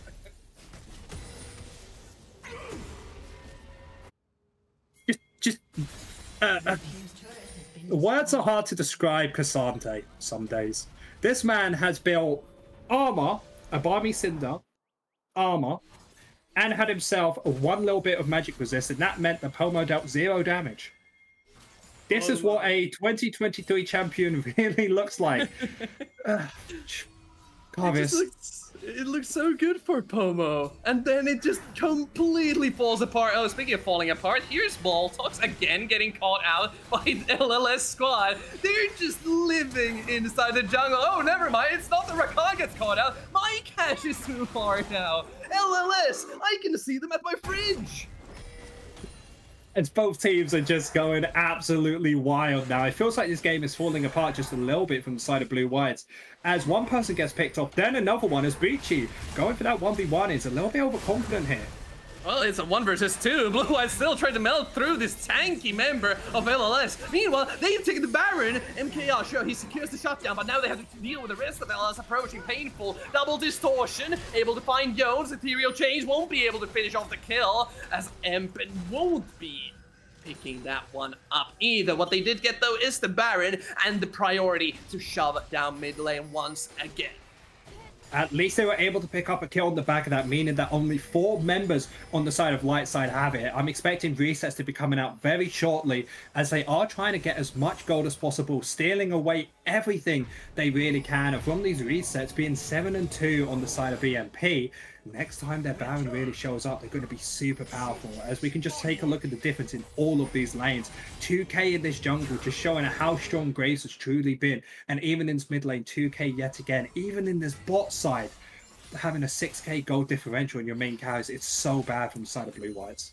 It is looking dreadful for BlueWhites. This is a tempo teleport, by the way. No need to use it to regroup with your team. Just get the wave, shove it in with the static shiv. We'll get to regroup at one point. We don't even know if we need Painful anymore. LLS feeling themselves so damn strong. And you can see the confidence in their team as Nautilus just able to walk out without a single care in the world. As Lightside are seeming to give up on this mid wave, instead opting towards the spot side, trying to grab this tower. As BlueWhites may be looking for something here. Only 2 members on this bot side. EMP can run quickly though. Yeah, EMP found 2 members. Baltox a bit low, but Emp gets called out. That's full engage. They're pulling every stop to try to get the Graves, but he doesn't even fall down half HP. Now it's the turnaround as LLS getting the HP bars quite low. Painful just jumping over the wall, hindering them a little bit on their approach, but the important kill already done. The front line is gone from the side of BlueWhites. And Bucci once more heads in, pulls Jones back, and it bursts him down. Never mind, he gets bursted down. MKR is the one to pick Bucci up, but the reverse kill from Dr. Chaos. A bit long of a skirmish may result in this push now being slowed down. To be honest, a 2-for-1 on the side of Lightside stops the push coming out from them for a little longer. BlueWhites are going to be very happy with that team fight, but it isn't looking like it's ending here as Lightside are trying to push out this mid wave. They are trying to push out the mid wave, able to pick up the middle inhibitor tower, but short cooldown on the enchanted crystal arrows. They want to stick around for a bit longer. They need to be careful. Legit has his cleanse, so should be quite safe.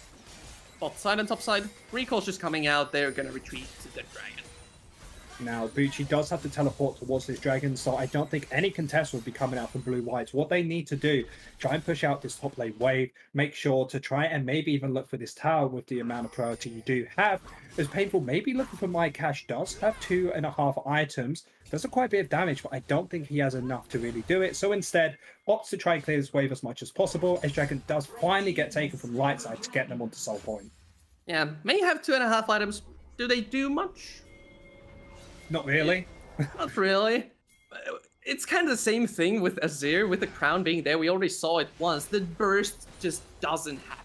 There's no Ludenseka, there's no Leandry. The crown is such a defensive item, but when it gets poked down by things like the static Shib or a stray Zaya feather, how much value are you getting from the crown? In these team fights, not much. And the biggest issue for them as well is they did try and find a pick on EMP before the fight even started. However, I'm not sure if he's too tanky or the enemy team just doesn't have enough damage, as we saw all members trying to run straight on top of him, and he was just able to fully use the ultimate to get himself slightly backwards, able to dash out. And it just looked like BlueWhites just didn't have any damage in that fight, especially MKR and Pomo, even though they have 2.5 items each respectively. Just doesn't feel like they have enough to try and get through the tankiness of Bucci, Painful.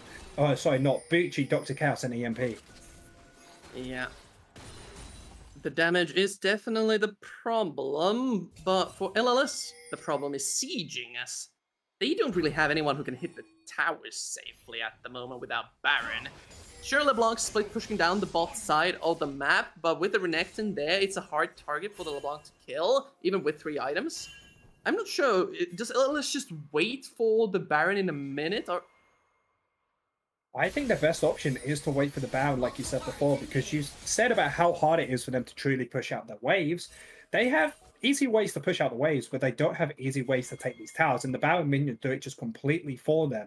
But they just need to make sure not to take too many unnecessary fights, because the more scrappy this game gets, the more gold that gets into BlueWhites' pockets, the closer they will be to closing this gold gap. Because even though Lightside do have a late game threat, when you have Poe and MKR on 2 late game carries themselves, there are opportunities for BlueWhites to bring this game back.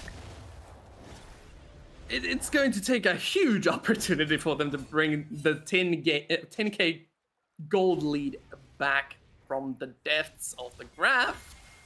They can't even secure any objective bounties. Like, these towers are so far away from their base that they've been pushed back to. The only thing that they can try to secure is their jungle camps, and even those entries are for the most part. Yeah, I completely agree with you there. And as top of that, we talked about how far behind they are. 10k gold difference in both of these teams. 9k, my apologies. That 1k will make a huge difference. As Lightside are going to get themselves prepared towards this Baron, going to be trying to ward up as much as possible. Yone's in a little bit of a dangerous position, does need to get himself out, or was getting cleared away. Now, BlueWhites need to decide if they want to contest this or want to try and go for mid lane instead, as we do see Bucci trying to roam up through this mid lane. Dr. Chaos in a really nice position. Can't find the hook, though. Baltok's dodging away. The sun to the right. The Baron, though, is such a big problem. iCash now teleporting in. Azir coming as well, but they have the flank. Bucci has found the key target. MKR separated. LLS find the perfect angle. They find the Baron. iCash doing his best to get at least 1 kill with Pomo, but they're in the middle of the entire enemy team. Ninjas and M3 hitting on the Crocodile. Pomo gets taken down by Painful, and that is a clean ace from the side of LLS. EMP surviving on a sliver of HP as Lightside have breathed life into this series. This should be it. They only have a few towers between them and the end. However, MKR and Botok will be coming up very shortly, and they're going to be doing anything to stop this. Baltox is so damn weak. I don't think he has any way to stop this one. Trying his best to look menacing. Maybe they get scared and go away from the Nexus. No way in Keck as LLS secured Game 2, and we have a series on our hands. The first not 3-0 confirmed. Carvis, this is history for both of us. This is the first time it's been 1-1 in NLC Division 2 this season. Like you said before, it feels good. Feels good to have 2 teams who are actually close, where we could actually tell people this was a close series, because the other games, Venom Crest, even Monster Rugby Gaming, even the Lions Creed game, all 3 were kind of like, guys, could you finish a little bit quick? Oh, we know who's going to win. But here, I genuinely don't know who's going to win. As an analyst myself, I love looking to the data, and the data says 1-1. Yeah, and not only does it say the 1-1, it says dominating victory after dominating victory on both sides. And on top of that, remember, these games were finished in very quick fashion. I don't believe either game went over 25 minutes. And this is the League of Legends we absolutely love. Now, for BlueWhites to actually make a comeback from this, they really need to start making sure that those engages are landing, because it felt like this Kha'Zix just didn't have the potency that this Nocturne had. So maybe a little bit of a change up there could work compared to the side of Lightside that have understood if we're able to have these disengaged tools a little bit stronger for us, they have a very good chance of taking game two. Yeah, they definitely had a strong game two. We'll get to see how it goes in game three as we come back very shortly. Another break for us and the players. Don't go anywhere. We have some more League of Legends Div 2 NLC for you.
welcome back over to Division 2 side of things. With the playoffs ongoing, we have a set on our hands with 1-1 LLS evening it out in Game 2. And Game 3 upon us. It's been quite back and forth. Yeah, completely agree with you there, Carvis, as both teams are kind of feeling each other out, and I feel like the meta's kind of settling on what's working for both teams. Because on the side of BlueWhites in Game 1, the thing that was really working was these great engaged tools, something like the Nocturne, something like this Ashe that's able to get them so many free picks. Compared to the side of Lightside, which are great at trying to find these disengaged tools, something like a Brawl could be very good for them, even something like Desire, which really feels very powerful for how their comp is going to be running. So we're going to have to see if both teams will be drafting towards those opportunities. As a champion I do want to see banned away, most likely this LeBlanc. It felt too powerful in this early game, especially with that static shift. Yeah, if not banning the LeBlanc, at least a proper counter pick to the blind pick is, well, on paper a good idea against someone like Painful, who is so damn good on these LeBlancs and other assassin high mobile champions. It is a dangerous gambit to take, but the ban is looking fairly similar. The Draven still being banned out, even with the game going quite well for BlueWhites. Otherwise, it looks pretty normal. Oh, we have a small issue, I believe, in the lobby. Where is it? I'm trying to see underneath me. I can't see it. Carvis, we'll get it right back. We'll get it right back. Okay, so we had a small technical difficulty with the client. No surprise. What? Huh? Did someone hear it? I don't know. What were you saying? I don't know. So my evil clone popped out. The AI inside me, evil Carvis popped out.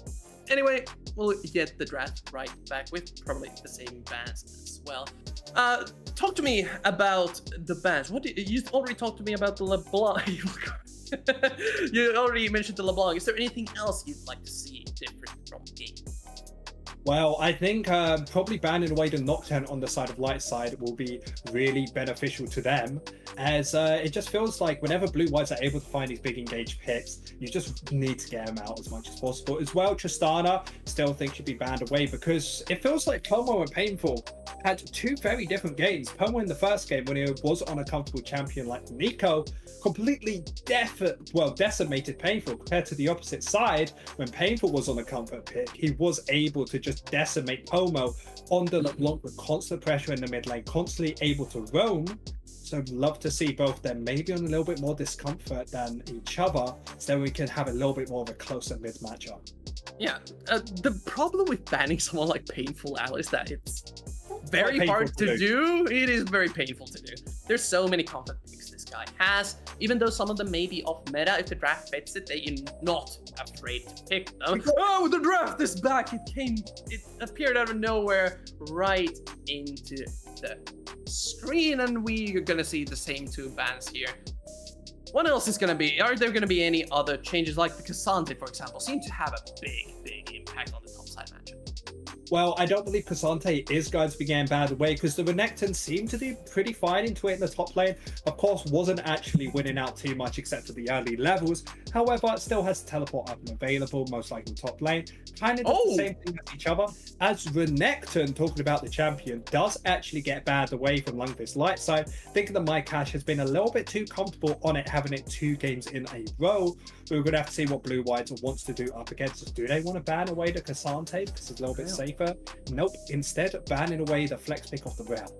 So yeah, this Renekton ban, we talked about it in the previous draft, where we were wondering if the Renekton would be the ban out or the Nidalee would be the ban out. This is usually the top lane setup with Nidalee, the point of CC into Spear being the regular combo. But Zaya so far, 100% win rate in this series, gets first picked by LLS. Yeah, I really love this Zaya pick, because we talked about Lightside Nico's disengaged tools. There you go. The champion for that is going to be Zaya, compared to the opposite side of BlueWhites, which are going for this heavy engaged comp, going for the Kai'Sa instead of the Ashe. Not as good at trying to find those picks themselves. However, you're able to find the picks on a different champion. Kai'Sa can run into that backline, try and burst them out with you, as that AD variant of Kai'Sa has become a little bit more popular. On the opposite side for Lightside, going for a little bit of a one back, I think, going for the exact same champions as game 2. This is looking extremely familiar. I think I've seen this one before. A worrying trend. Tell me, Sherlock Saftos, what does BlueWhites respond with here? Oh, Nidalee. We didn't actually get enough time to talk about it, but Jones has finally been given its major champion of this Nidalee. And Carvis, do you want to give us a few facts about how good he is at Nidalee? 100% win rate so far in Division 2. Ever since he came back, pretty much the only champion that he's played is Nidalee. Just a monster on this champion whenever there's utility, and a Jones Nidalee on the Rift. BlueWhites is a force to be reckoned with. Ever since Division 3, this was how they got into Division 2 and how they keep playing. As you said, LeBlanc expects Now, we also have to remember BlueWhites are very early game focused when you pick up the Nidalee. You need to find these early engages, these early picks to make this champion work, especially loves building that Dark Cell early into the game to try and push a lead further and further. So BlueWhites need to make sure to have some engage tools to help them with that. On the other side of Lightside, just find some disengage. Just farm up until you get to the late game. Maybe have a more defensive mid laner like the Azir, or maybe even something like a Syndra to help you survive it. As the last ban will be coming out from the side of Lundqvist Lightside, wouldn't actually mind seeing a top laner get banned away. Side that is very good into the Cassante, most likely AD focus. Instead, banning the Syndra themselves, trying to stop the burst damage in the mid lane. So Talia being the ban is very good adaptation regarding the draft from BlueWhites. We've seen Painful play it before, and I guess things like the Rakan and the Nidalee could be absolutely devastating to be caught in a Talia Stonefield. The Ornn, though, we haven't seen this from MyCash in a while, has been mostly playing the aggressive top laners. Things like the Aatrox, things like the Renekton, and now being put onto tank frontline. Now, if you wanna... Oh, come on. Come on, before we speak, give it to us. Give us the comfortability of both Jones and EMP, and let's see this jungle duel go out. Come on, give it to us. Come on. Look at it. Look at it. What and what? That's not what we expected to see. Okay, so that pretty much throws the Ivern out of the window. I don't think Ivern Asol is the best mid-jungle duo we've ever seen. But Asol is definitely a champion that is in the game, and Painful has played it in the past. Obviously, we were this close. We were that close, but eventually it is Asol getting locked in. Now, really high range. Now, what champions really work well into Asol? Probably something that is going to be more assassin-like. Yasuo could be an option for that, but Zed could be very strong into the enemy team, especially against Graves and Aurelion Sol, two champions that are going to be a little bit tanky when they get the items up. However, with a team like Nidalee, will help them burst people out Justana as well, going to give them the double AD carry comp. This does mean their late game will be a little bit stronger, also gives you power in that mid lane. A Pomo on a comfortable champion with this Nidalee is going to be locked in, and this is very early game focus from the side of BlueWhites, and I'm expecting Nidalee to be hard focusing down towards this bot side, leaving the Ornn completely isolating this top lane. I'm so excited to see Jones Nidalee. This is one of my favorite players to watch on this champion.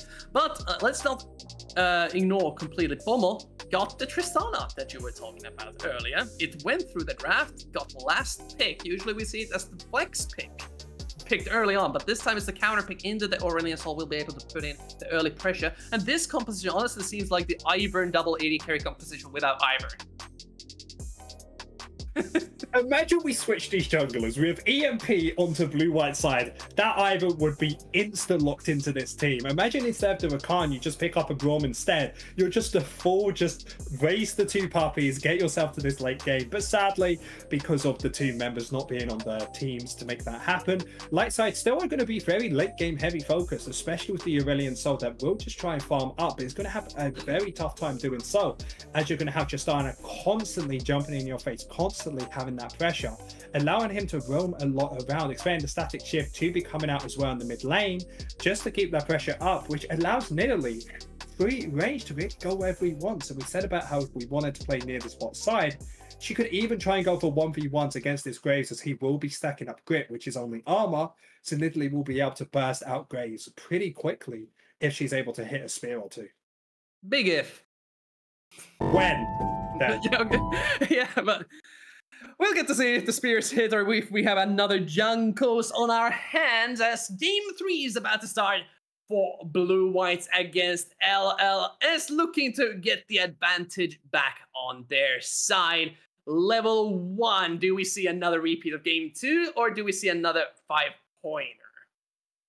5-pointer most likely going to be coming out from the other's teams. Nautilus is still in the game, so maybe something cheeky in the mid lane, as we will be just getting in just a second. But to be honest, in this early game, it's all about what BlueWhites want to do with this Tristan and this Nidalee in the mid jungle duo. While Lightside going actually for a deep ward, able going to spot out where Nidalee started well in the top lane. Nidalee and My Cash pushing out Cassante, almost killing him, to be honest, getting him to around about 300 HP. Bot side, we see Rakan and Kaiser really far up in the river. Dr. Chaos, I don't know if he knows about Baltox being here. Could be danger for him. Yep, grand entrance away from the dangerous situation. White flag up. We're going to give up on this situation. Just go for a regular old jungle start with full information going to be available for both teams. Now, there's one thing that I keep seeing BlueWhites do, which I'm not that understanding of why, is having 2 wards in this bot side, having one on the actual objective that EMP has started, which is going to be the red buff, and as well seeing the second ward onto the reactor camp, because they kind of do the exact same thing, trying to notice out where the enemy jungler is, as BlueWhites have been hiding in this bush, trying to fake at least showing they're trying to help. However, the ward in the on the blue buff is going to spot that out, and Lightside do know they're into this bush. So now MKR is going to be walking out, is going to be able to clear this out as much as possible, as BlueWhites will be trying to look to burst down this bot lane, compared to Lightside, who are more trying to look for those long fights. For top laners, being put in the wet noodle fight of tank top laners. Well, Cassante we can argue about whether he's an actual tank top laner or not, but at least the Ornn is, and no action will be happening there for quite some time. And mid lane, you see the Tristana already taking high priority, painful, having to freeze on the tower, but Bomo just going into the jungle of Emp, forcing the reset on the Raptor. That's actually really good from him, trying to stop EMP from getting the big lead he had in that last game, allowing Yos to have a little bit of a faster clear path to him. Could even look for Bomb Skullcrab without real contention, and this is the power of Pomo in this mid lane, having full priority. This is why a lot of teams absolutely love having something like a Tristana in the mid lane, having something like this LeBlanc that can consistently have it to help out their junglers and the rest of their team. We see another freeze happening on the top side of the map as Bucci able to get the cannon outside of the tower, where My Cash not able to shove the wave in nearly fast enough. Even with the cooldowns, it's kind of awkward with Ornn to push the wave in that early on. But okay, Hook lands, they want to go in, and just has level 3 Baltox, just popping away. Small trade there with the level advantage. Big trade for Lightside though to win, mostly because the lower you get one of these big engage tools of the Nautilus or the Rakan, it allows them just the second time to not be able to do it again. But Yone's trying to change the pace of the game, looking towards this bot side. Nidalee does have Spear available, hasn't been spotted out just yet. Hide on the brink of vision. They're trying to bait Dr. Chaos in to hook Baltox, but I think they smell something is terribly wrong. They're heading towards the Tribe, Dr. Chaos. Oh, they don't see him. Is he still there? Nobody knows. He's still there. We're just as blind as the rest of these players as Lightside are consistently. Mid lane though. Yeah, but this bot wave is so bad still. Like, there is still an opportunity, but instead, Nidalee is finally spotted and is going to instead look for EMP. Yeah. Spear lands, not much damage though, early on with no items. The wave is being pushed in on the bot side, so BlueWhites happily just catching that, probably freezing it. They are not in a hurry to go back just yet. While Nidalee able to secure the scuttle, that's where she went and why we didn't see the first come in on Dr. Chaos. Just a quiet early game once again as the players are scaling up. And this isn't what the side of BlueWhites want. They want to try and find these early leads, especially having this Nidalee in the jungle that needs to have a lead over Graves, because at some point around this 1-2 item mark, EMP is going to be having a lot more damage compared to Yones. However, level 6 hasn't been reached for any of these members, and that is really when it's go time for a lot of these players.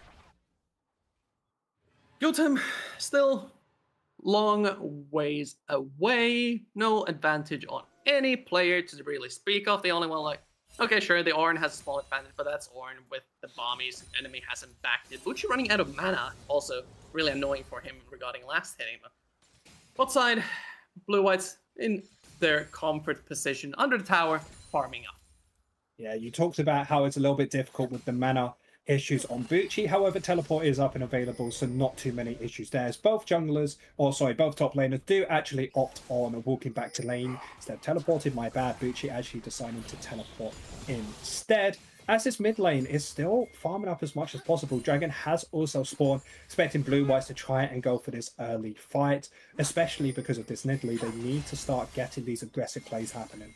Aurelian has hit level 6, heading towards the bot side of the map. Yode's found him, but instead they go in onto MKR, already ticking down so damn low. First blood goes over to Ninja with the flash forward, and Painful is there to make sure any revenge play goes bad for them. Now Imp coming in, Pomo away from the rest of his team, has to jump over the wall, but there's an Aurelian Soul waiting over there. Jones and Boltox trying to pick up Ninja, but they're really far up with Imp approaching. That's a free kill for them. Another dive could be coming as the ultimate gets flashed away. Now Painful needs to watch out. There's a lot of bursts on the side of Blue-Whites, but they do get 2 kills and a wave or 2 denied.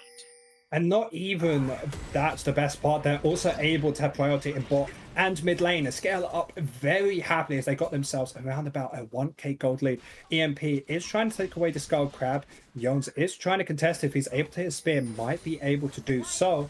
And because of priority in the mid lane and with Khan moving up, he will actually be able to pick it up. But we need to take a look at what his gold lead actually has been put to. So it has gone over to the Xayah, which got himself a solid 500 gold lead. Yeah, the 500 gold lead, you can see it in there's a recurve bow. That's a strong item, by the way. I've seen people who rushed a multitudes of those on this patch. Just able to powerhouse through, but don't play powerhousing through. Speaking of Bucci, another solo kill.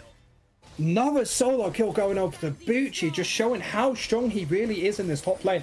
So it's looking so good for this Ornn in the early game, but just a little bit of overextension. Probably got put under towards that tower as the Ornn Horn and the All Out have come out from both top laners. As you say, it was a wet noodle fight. Doesn't really seem so, as both members are going for everything in this top lane. I mean, you know how pool noodles harden eventually if you leave them out in the sun? Do they? I'm pretty sure they do. And Bucci, even with the Even Shroud built, probably just sharpened them up a little bit, able to stab my cash.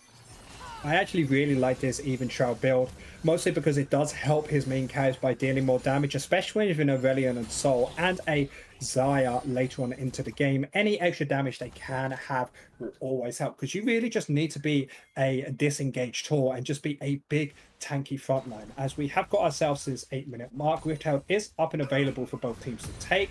I would like to see Blue-Whites try and go for this, but Nautilus roaming up first, and the priority they have from bot side is looking like it might have to go Lightside's way. Yeah. Objective now being approached. On the Herald, I don't think Blue-Whites can really respond to this. Even with the Tristana mid lane, I don't know, even though the gold says 600 or 700 gold, it feels like they're more behind.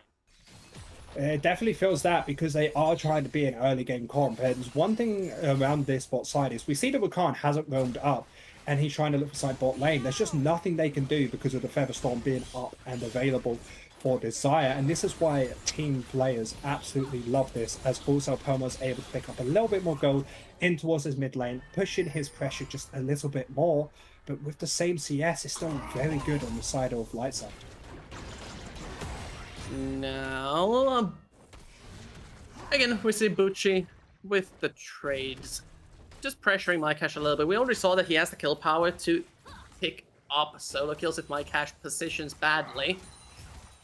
Still needs to worry about the full burst of MyCash, needs to respect it. It cannot be overstated how strong Ornn's magic damage burst is. And that's all comes down to his Brittle. Around level 5 is when Ornn is the strongest. And that's when people are like, Ornn is not a tank. If you're able to dodge his Brittle, you can win these 1v1s. And Bucci's doing a very good job at it. Already picking up himself a kill because of it. Already finished his first item. So now top lane is just going to be so easy for him to just try and sit through, try and tank up, and be that big tank his team needs later on in the game.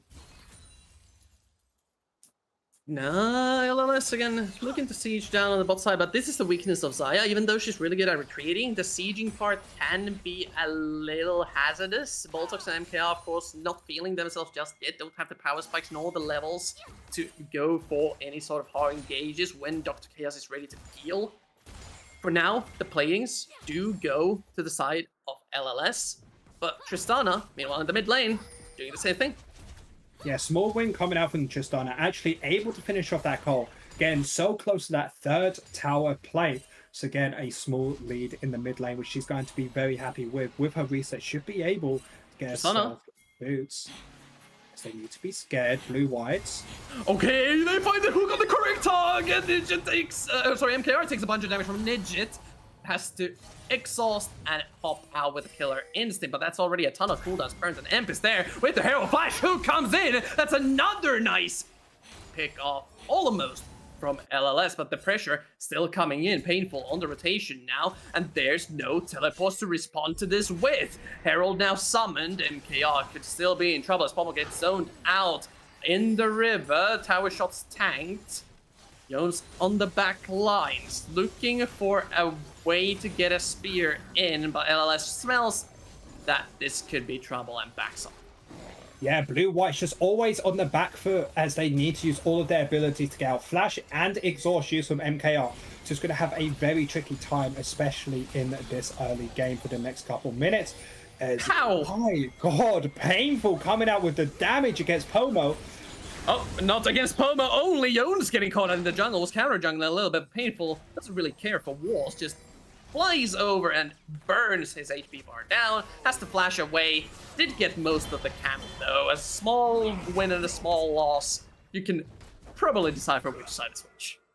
Yeah, and Aurelion Sol in this mid lane able to get another reset off, probably able to clear his boots out in just a second. Already has the Rylai's Crystal Scepter as well. Remember, already finished the level 9, having enough Stardust to get himself the empowered ultimate. And Lightside in just an incredible position. Boltox? I've seen this before. Hold on. A very similar scene. The spear lands onto M. This needle is starting to deal a bit of damage with the Sork's shoes now finished, but painful with the empowered ultimate. So difficult to approach for this BlueWhites composition without their frontline. Another spear lands. The poke now looking really good for BlueWhites, just chunking LLS down. They have to 50-50 this. Painful has his burst, but the Dread team secures their dragon against all odds. And while this was all happening, a great all-out coming out from Bucci, able to get him all over that wall, means that flash coming out from MyCash, and then another tower plate goes over to Bucci, showing just real dominance in this top lane, as it's a small win top side for Lightside, but except for that, you're going to be very happy inside of BlueWhites. Look on the Bulldogs, won't result into much, but you can see Nidget has made the call. I am strong, let's keep fighting. Fighting they will do, as BlueWhites do have themselves 2 Drakes towards their name compared to Lightside that have 0. Spot lane, little bit of an engage, good damage coming out here as well, coming out from the Rakan. As you're starting to see the damage coming out from this Kai'Sa, especially having that static shiv up. Yep, static shiv.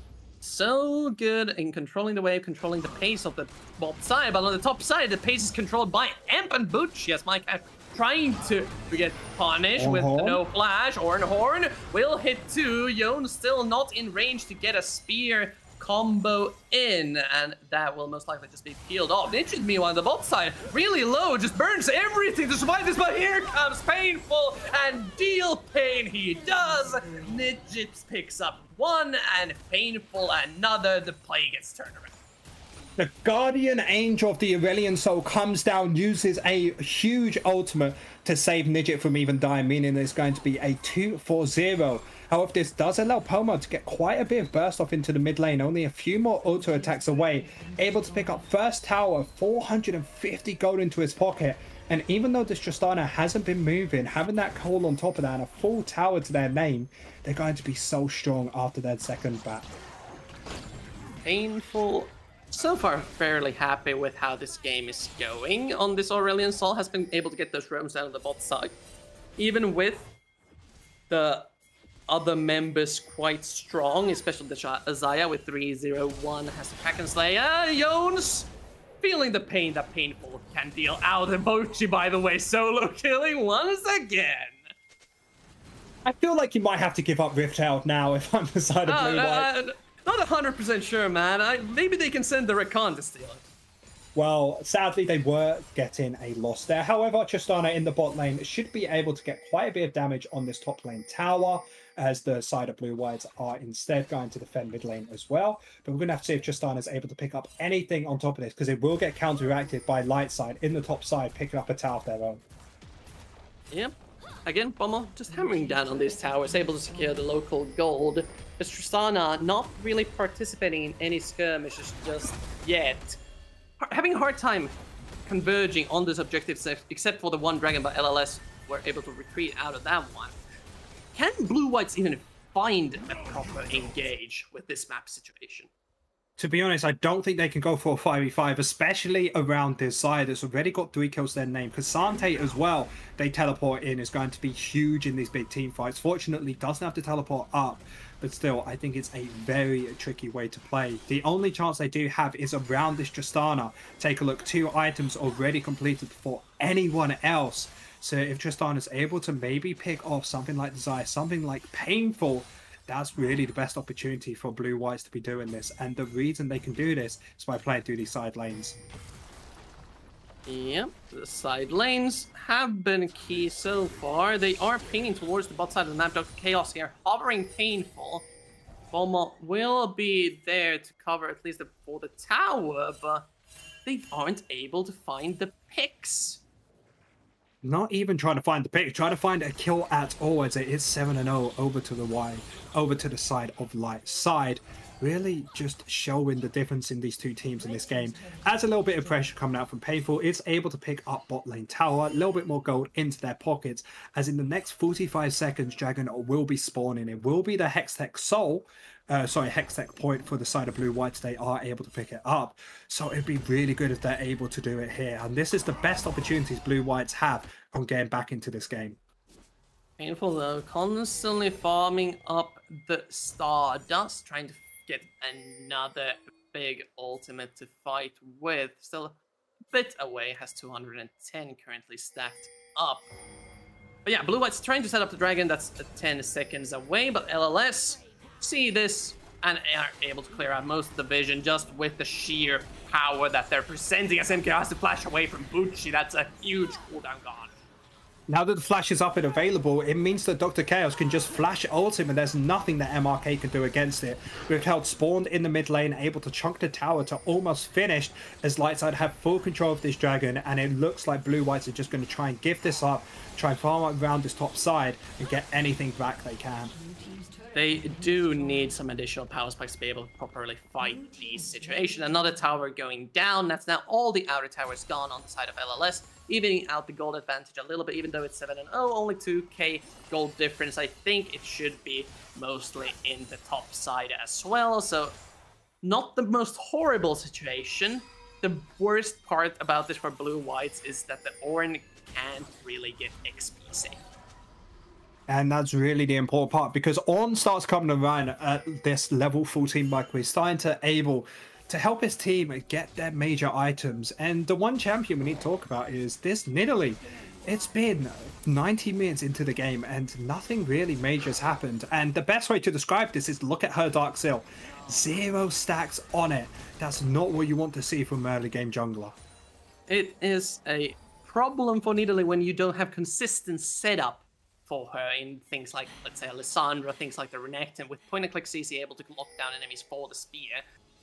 Tristana doesn't really provide that. Rakan is inconsistent until level 6, and Ornn, you don't really want to go up there for the Ornn. So yeah, this Nidalee hasn't been able to do too much. This Graves, however, continuing to pressure my cash.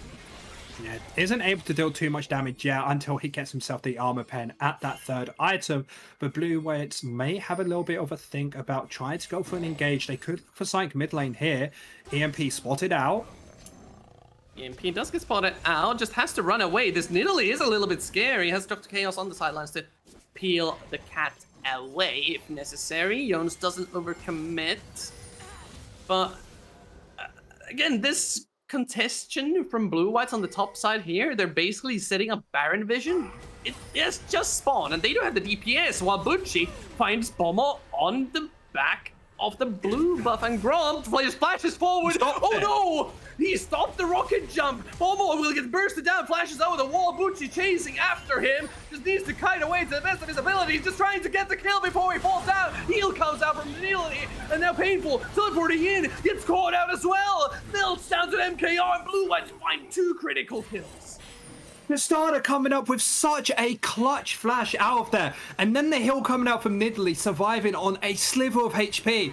Painful tries to come in, gets a 1-for-1 on the back of that, but it doesn't even matter because BlueWhites are able to stop this Baron contest, able to pick up a few kills on the back of that, and get some significant gold into the pockets of both this Nidalee and this Kai'Sa, especially when Kai'Sa already has got to those 2 items, starting to get a little bit more of the AD and AP variant into her pocket, and this Nidalee is really just showing up and what they can truly do when these hooks land.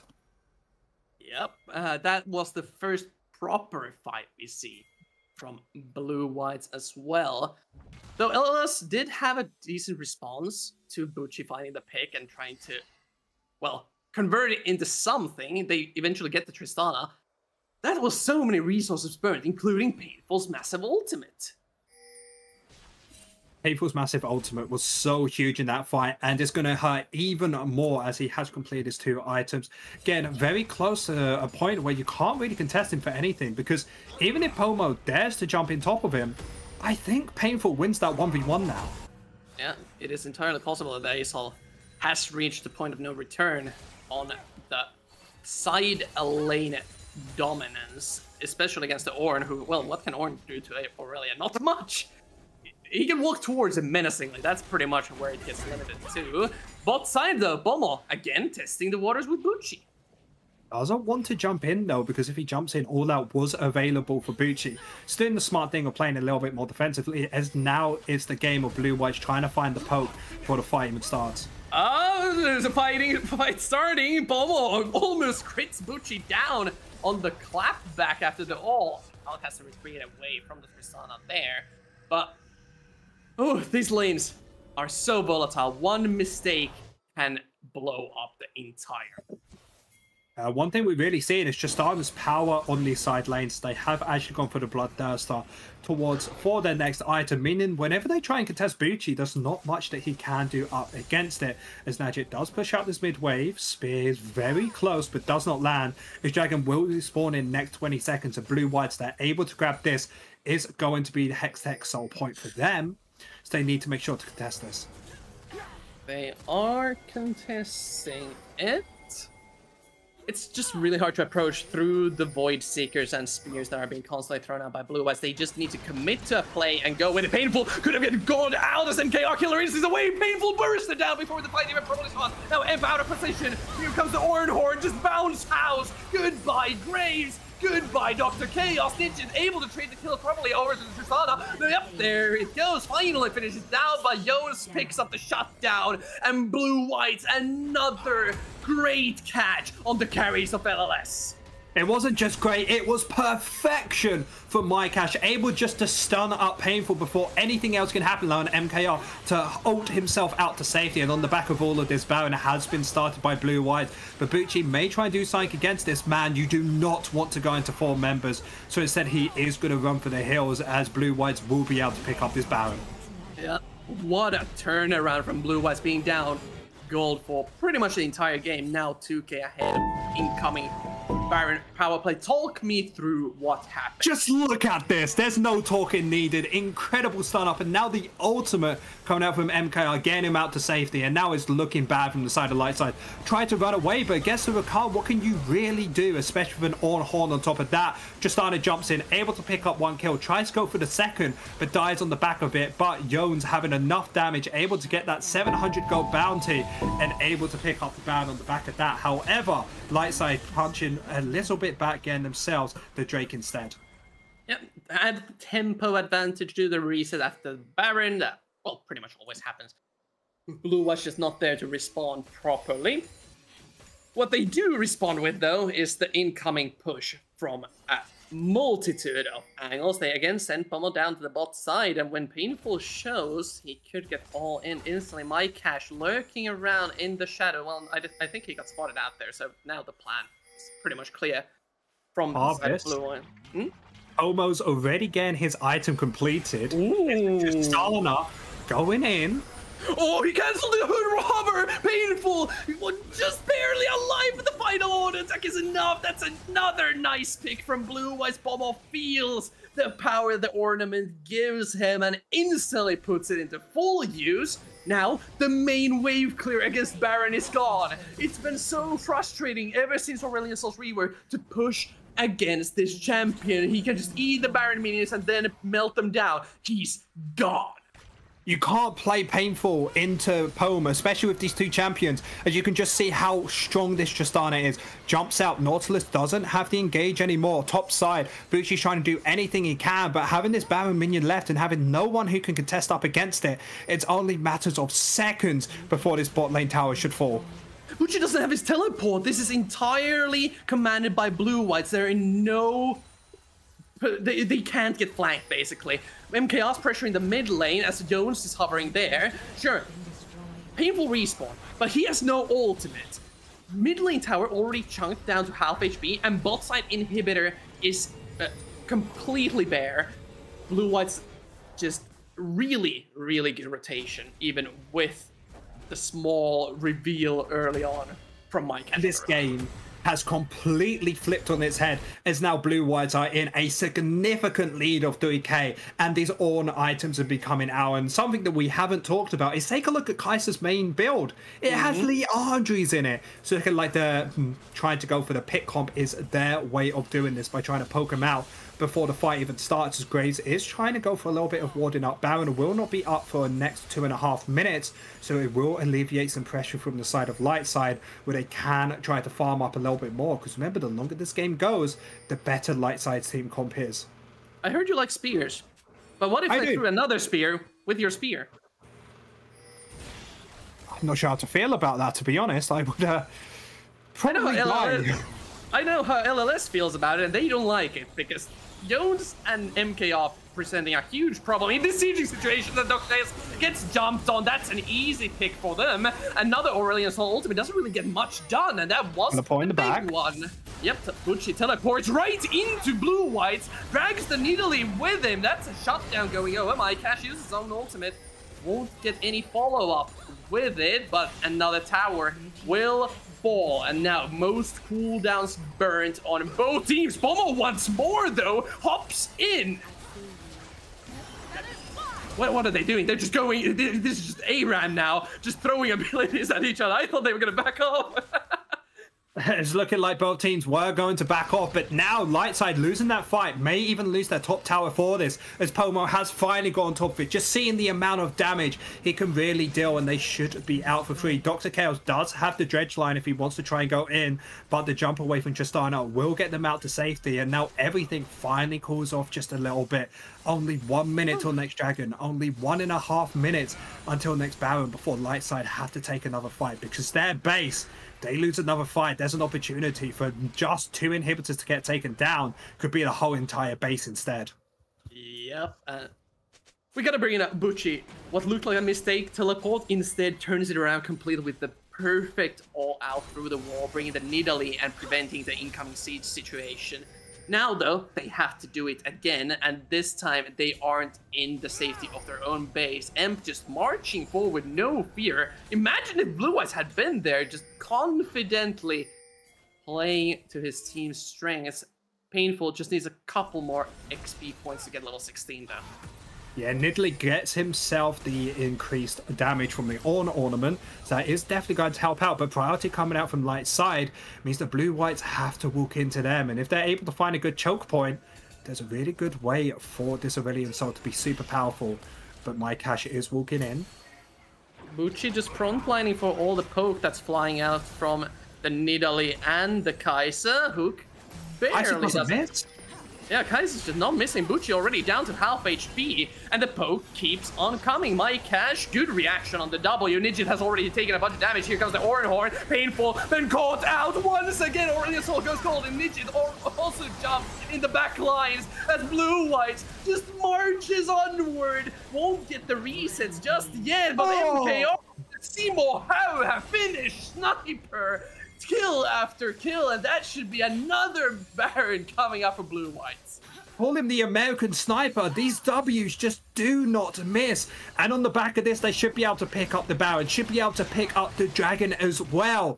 And on the back of this, when they get this Baron, they can start looking for these two inhibitors. And Lightside are in such a terrible position, especially because they took that fight not even being level 16. And we could see exactly here what went wrong. We saw MKR finding the great engage by hitting so many W's onto the enemy team. And then Dr. Chaos finding the hook, buffered by Mr. Chaos as Jones into the back line, with Botox able to stun up. Botox able to get the kill onto Aurelian Soul, jumping into the backline straight afterwards, and Pomo just from here able to just take over this whole team fight. Great play coming out from BlueWhites. BlueWhites, we saw in the camera view, securing the Baron, almost gets caught out by LLS, but nobody dies, and they have all 5 of the members Baron up. Well, we saw it already once. How can LLS try to defend against this? Defending this is going to be very difficult for both of these members. The way that they could try and do it is by trying to keep Aurelian Soul alive, because he's the only member who can really start just pushing out these waves just super fast. But BlueWhites going for a 1-4 style and allowing this Tristana on these side lanes, and we know how quick she takes out these towers. It's going to be so difficult to do, as Painful might be in a bit of danger. Painful able to fly away. That's still a small cooldown now for Painful to deal with. And with Emp, on the wrong side of the map, they don't have their Graves to fight with. They can just get the rotation away. My Cash might have been left alone just a little bit here. They had to yeah, Bucci has the flank, but there's no carries on that side of their base. So spotted out. He has to retreat away. Oh, okay! Well, that's a spear that landed. It just needs to be careful not to eat another one. Now the defense got a whole lot harder, and LLS needs to make a choice. Eventually, Chaos eats another spear. Here goes the Ornhorn. They press the trigger. Aurelian Ultimate only hits My Cash. Pomo goes golden, and My Cash is just so damn tanky. He's sitting in the Aurelian, so another spear lands on Ninja. He's gone. Void Seeker finishing this off. That's the main carry now. Dead for 45 seconds. LLS needs a miracle to defend against this Baron push. That's the last inhibitor gone. Dr. Chaos finds a hook, but he loses his own life. Emp eats a spear. That is so much damage. BlueWhites wants the advantage back in game 3. Nexus to fall, and game 4 awaits us. BlueWhites are not playing League of Legends. They are playing Sniper Elite with how that team comp was functioning. So many spears from Yon, so many Void players coming out from the AD carry of Kai'Sa. Really well played coming out for BlueWhites, because at the start, I'm not going to lie, I thought they weren't going to win. I thought that the bear draft was on the side of Lightside. However, great adaptations coming out from the Kai'Sa again, the Liandry's instead. Great adaptations to just go for this whole entire poke comp. They were able to sneak out that win after landing just a few too many things. And it really just comes down to the one play that came out from the side of Lightside, where they just completely just got aced. And from there, able to pick up Baron, able to pick up Drake, and they went all the way of BlueWhites afterwards. Yeah, we were wondering in the mid to early game, how is this Nidalee going to activate? It 0-1, it doesn't have any setup. What can Jones do on it? Well, sometimes quantity over quality. Eventually, the spears will find their target, and boy, did they hurt when they hit. It's not even just that. This Kai'Sa's W's being able to land all the goddamn time. There was nothing that anyone could do up against them. Remember, this is only the 3rd game in the series, so it's going to be so close. As maximum, we have 2 more, minimum 1. I'm so hyped for the next game already. Yep. In the next game, we'll get to see whether or not Jones gets his Nidalee again, or whether it will be banned once again. LLS back on the drawing board now, facing off against BlueWhites on their tournament live. Game 4 awaiting us soon. We'll be right back with more.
welcome back to the groove for Div to play off. BlueWhites getting the advantage back in game 3 with the Nidalee from Jones that we've been talking about all day long.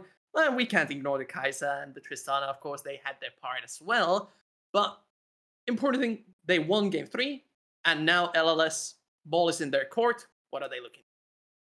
Well, ball's into their core, and I think they don't really need to switch too much up because I love the Xayah as their first pick. However, need to ban away the Tristana, I think, because of the amount of power it had on these side lanes. It did also get helped out by Nidalee, and one small fact that I learned, which a lot of players don't know, is that the E from Nidalee, the heal, is not just a heal. It actually gives a 40, 50, and even 60% increase on her attack speed. So maybe that needs to get taken out as well, especially when we saw when those Spear Slide landed later on in the game, Nidalee was very useful. But so far, it's looking like both teams will be going for standard comps, and as well, Red Side has won every single time so far, and Lightside are on Red Side. Yeah, unsurprisingly, Red Side has won every game so far, so I'm not saying it's a trend, but it is something that has happened. The band's looking very, very similar though, but no Nidalee or Tristana to be seen yet. Yeah, correlation doesn't always equal causation. So we're going to have to see if Blue Side are able to pick up a win here, as BlueWhites haven't changed anything about the way they are ban away the Draven, the Jace, and the Maokai, compared to Lightside, which have gone for the Kindred and the Rel. Last pick there, probably debating if they want to ban away the Tristana or if they want to try and ban something else away, because there are quite a few bad pickups, like Renekton is going to get banned away, so BlueWhites have the field to pick. Xayah left open still, and hey, trend continues. Just so powerful. Now, Lightside, if the trend does continue, we're going to see a Rakan. Yep. Then either it's going to be a Sejuani, or it's going to be... who else could it be? There's so many different champions. Maybe the mid lane of Tristana? Those are my two guesses. Tristana would... Oh, never mind. Well, this worked for you. We do now. Yeah, so seems to pick up the Kai'Sa instead, going for what works for the side of BlueWhites. We're just going to take it completely for ourselves. Now we're going to have to see what BlueWhites want to play up against it. Kai'Sa most likely going to be in the AD carry position. Remember, you could just pick Nidalee here if you want, but instead picking up the strong duo of Nautilus with this Xayah already been played in every single game, as it looks like we're just going to consistently see the same champions. Now I'm expecting the jungler to be coming out for BlueWhites. They could pick up the Nidalee again. They feel more comfortable on it. Sejuani is still also a very strong jungler that is up and open, but it really depends how Jones is feeling after last game. Yeah, there's a bunch of interesting picks that could happen here. Oh, well, there we go. Interesting enough. It is the interesting one, but we already saw it. There's a lot more spice that there could be pulled out, especially on the side of LLS. We're going to see the third pick here with the jungler now revealed. The Nidalee is back. But what is the jungle response? The Graves didn't really work out. Graves didn't work out. You could go for something early game centered to try and contest the Nidalee, or you could go for something a little bit more late game, a little bit more defensive that does want to farm up. Instead of picking Cassandra in the top lane, going for the big tank. And one thing that's different for the Nidalee this game compared to last game is she has CC. She has ways of hitting her spears a lot more consistently, especially with the dredge line coming out from the Nautilus. So it should be a lot easier for her to play the game. However, not having the Kai'Sa means the poke coming out from BlueWhites is going to be a lot more difficult. That's a Jax ban. I don't think we've seen Jax in any shape or form so far. So LLS could be prepping something like a Camille here. Camille could be a great option. It would actually shut down this Nidalee when she tries to go in, because Nidalee, whenever she goes in, a lot harder to get out, especially when you do have the Hextech ultimatum to keep them in. As BlueWhites, if they do understand, most likely going to ban that away, but mid lane is still on the chopping block. Remember, Tristana is still open, LeBlanc is getting taken away, Syndra as well, so a lot of power picks still up. There's a bunch of power picks up. Here goes the Ornn. Won't be seeing like Hash on that weak side laner again. And we'll see another new pick from the top lane of BlueWhites. Ivern getting banned out as well. They don't want to see the double AD carry composition. I don't think it's going to actually get picked up, but if it does, could either go to top or mid lane, most likely in the jungle though, as it does give you a lot more defensive capabilities and a lot more engage tools, to be honest, because when you have to account to ready find the start of that, have the movement on top, a lot of heavy layered CC, but instead Lilia is going to be getting picked up. Great pick into this mid lane, constantly able to run around her. She just has to be careful of this Nautilus with the ult. Yeah, Lilia, Imp, another pocket pickup. His was banned in the previous game now. Diver getting taken out this time. Ahri, we already saw Painful play once, not to great success, and the composition, again, highly mobile, but this would be another AP damage source. So on the top side of the map, we need something. Okay, this is more like it. Well, we ran out of the weak side picks. Let's get another one. And Sion hasn't shown his face in a while. Now going up in the top side. Oh, by the way, isn't this the patch where Gwen was buffed? Yeah, Gwen was buff. It was a great opportunity to play in the top lane, but maybe a little bit too much AP damage coming up for BlueWhites. So instead, trying to pick up that Sion and loving this mid lane pick if Lysandra gets put in, because the biggest thing for Nidalee is hitting those spears. You just frozen tomb them up. Nidalee does not miss. So that's a great way for BlueWhites to have heavy aggression in this mid jungle duo. So we're going to have to see if Lightside have any counteraction towards this. A champion which probably will not get picked but could be a great option is something like a Morgana in the mid lane. Doesn't give you that much push pressure, however, does have the Black Shield to stop this, or maybe even a Veigar, but instead going to be picking up Syndra to give them a little bit more defense. Okay, won't go any spicy flexes. I think this Lysandra pick kind of pushed back the idea of putting this Desante into the mid lane. Not a fun matchup for any melee mid lane, and instead we're going to see the traditional tank top lane fight. No Gwen, surprisingly, either. So it's all on M to melt health bars with the constant DPS. I'm actually a lot bigger of a fan of BlueWhites this game compared to last, because they have a lot more engage tools, a lot more options to find these early game picks, especially with Lysandra in the mid lane paired up with this Nidalee. They should be able to burst people out even before this level 6 mark if this spear goes super far where it is able to hit its max damage.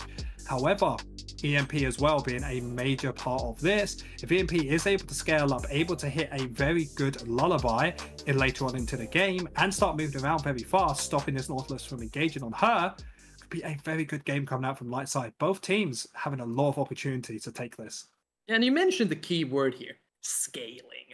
LLS, way superior in that factor. They have the Xante, they have the Syndra, they have the Kai'Sa. These will be melting faces when it comes to the late game, while well, most of the champions on the side of BlueWhites will be jumping off a cliff instead.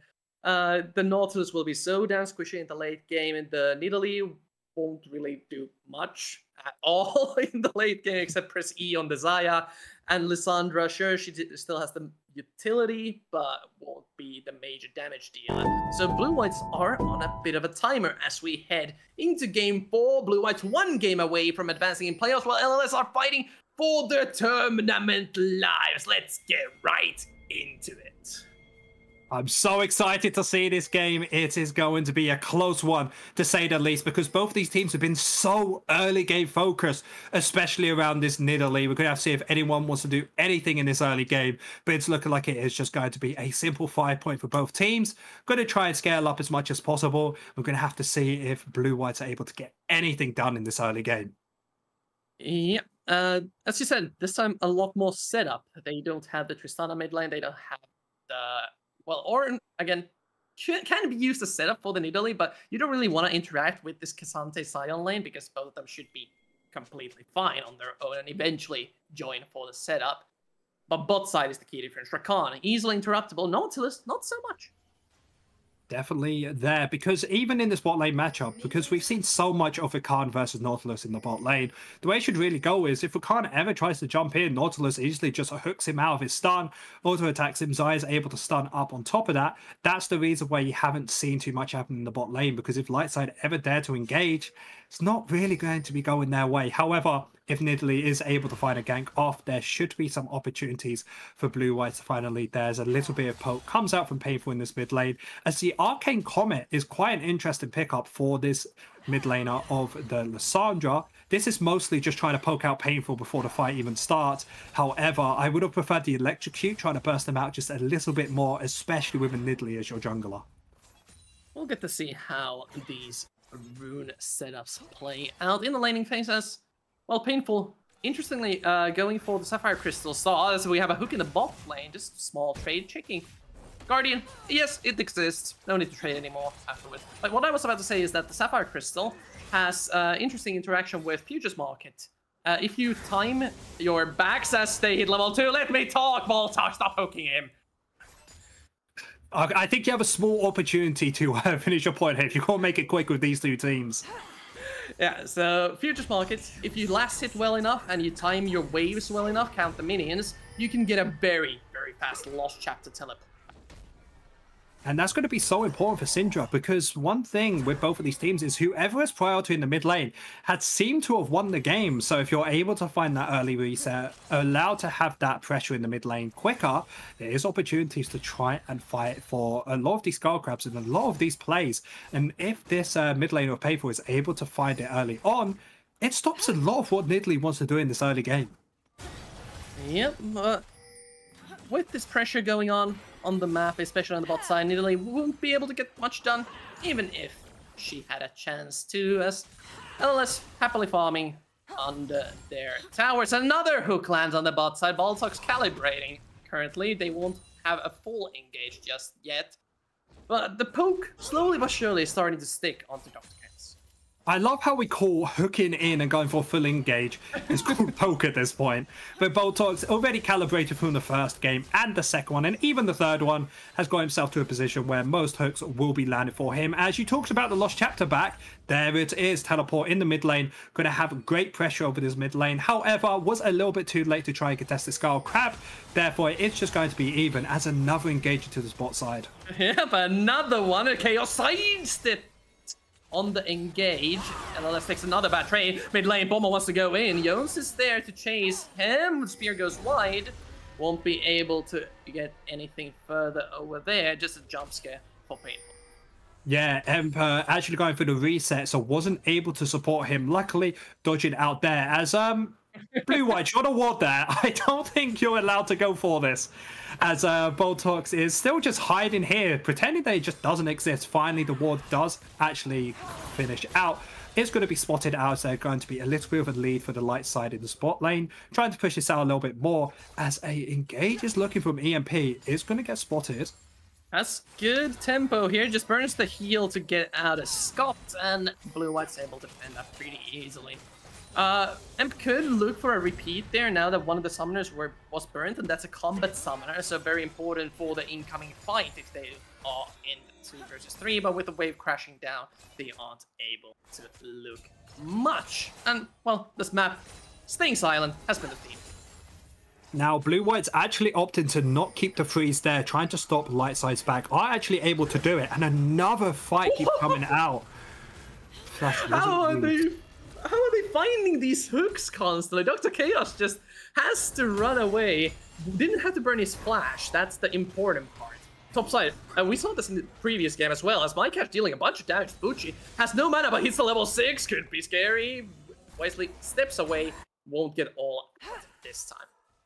Yeah, quite good from the side of Bucci. Able to push out the wave, able to get a quick reset. Teleport probably having to use to not lose too much farm in the top lane.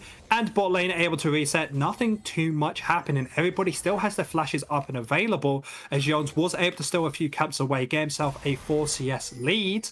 But nothing too much in this early game, and no one's really looking for this dragon either. Yeah, Jones still looking for the important power spikes of level 6 and the first mythic item. Well, Sork Shoes is also a decent one where you can start fighting if the enemies aren't going for a bunch of mercs and all that, but they have found Chaos in his own jungle, has his flash still, just heals up real quick, Bobo flashing forward, wants to get an ult attack in, but now he might be a little bit too deep as Voltalk is trying to help him. Syndra on the rotation. Top side, we have a gank going, by the way. Mycash getting caught out by Emp, so this is a cross-map play on both sides. Mycash has survived, but this entire minion wave now being zoned away from Ninjas. I think that's a kind of even trade from both sides, because in the mid lane, we do actually see Pomo does lose a wave and a half. Top lane, of course, almost gets the kill, chunks him out, means that Bucci has control.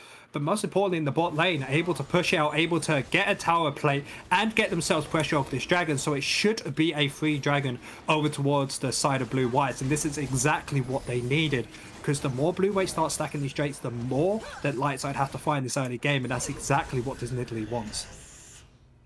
Forcing the enemy to contest is the plan for BlueWhites. The dragon finally goes down, but now cooldowns still long for BlueWhites. Some of them even haven't hit level 6, while LLS can keep looking stuff. They didn't have to burn too much there, well, because they were caught out and were on the retreat. Can they make some sort of play? It's really hard to make a play, to be honest. Around this mid lane, they probably can, because of just how major their ultimates are. As it's looking like the side of Lightside will be agreeing with me, hovering around, trying to see if there's anything they can do. But resets coming out from EMP does mean that they will not be looking at it, as pings will be coming out on the Rift Towers. That is the next major objective for people to do. Good push out from the side of BlueWhites does mean that the support of Botox will be able to move up first. Will not have that level 6 mark though, so it isn't easy to find those first engages, but it all really comes down to priority in the mid and bot lane. Because of the push out from Botox, I believe they should be going over BlueWhites. Oh, Paul baiting out the E from Painful, clears the wave, and now here comes the Herald rotation as we were talking about. This should be fairly free from BlueWhites. Still Imp, not level 6, so not having the Lilting Lullaby. Well, of course, you speak about it and it instantly happens. Now he has it, and now LLS can look for a turnaround. Won't find the sleep onto a key target just yet, but they see that the collapse is happening. Top side, Bucci taking a 1v1 against MyCash. Not letting tank approach. He's secured by Jones, but getting zoned out from the eye. Pomo goes in, has found Emp. They have the burst to kill him. Yep, first blood secured by the Nidalee. And the objective as well. Double kill now for Jones on his signature attack, but we could have more as Bucci has used it all out on the top side of the map. Here comes MyCash, doesn't get the slow nor the spear, but the damage still racking up. Bucci, no mana and no HP. Here's the jump and here's the kill. Jones is so damn strong.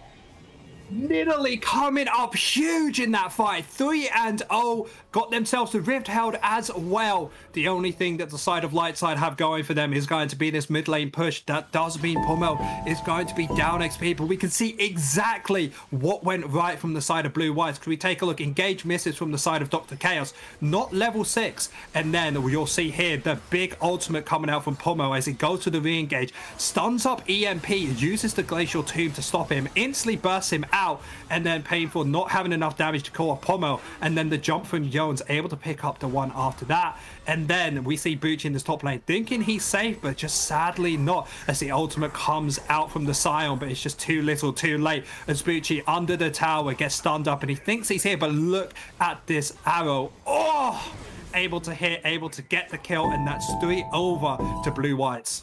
Almost even hitting the minion that MyCash close there, but able to pick it up, and Painful has to flash away. It's just too scary playing as the Lissandra Nidalee. This is the setup that we have been talking about all game. Somebody in chat just called it a kebab stick, and I think that's the best way to describe these hooks, because whenever they do hit someone, you are feasting that day because the amount of damage that Jones will be able to pump out. And because of this 3 kill going over towards the Nidalee, who is so early game focused, it does allow her to, you know, really just push her lead more and more, because I'm expecting this Rift Tower to be placed towards this bot lane very shortly, just before this dragon will be spawning, which will be the second Drake if they are able to pick it up on the side of BlueWhites. Yep.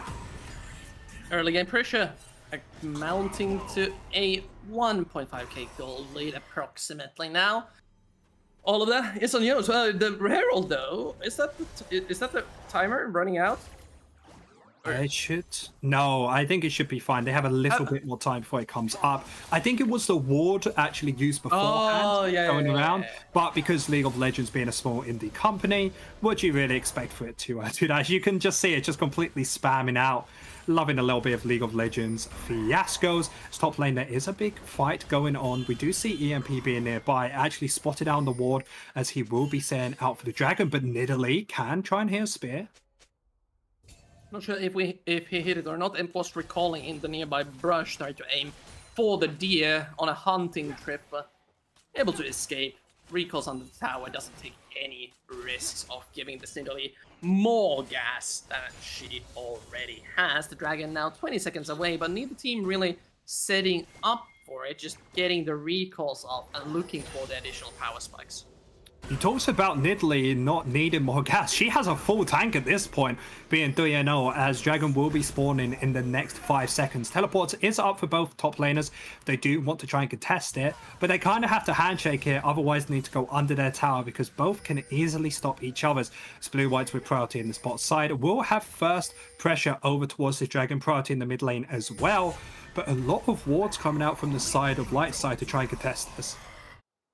There are a lot of sticks being put down from both sides, but BlueWhites secures the advantage on the river, looking for Boltox here, but Chaos eats a huge spear already. The Night Tower Vista proc just adds onto that, and LLS just needs to find some sort of engage angle. They can't really challenge the poke yet.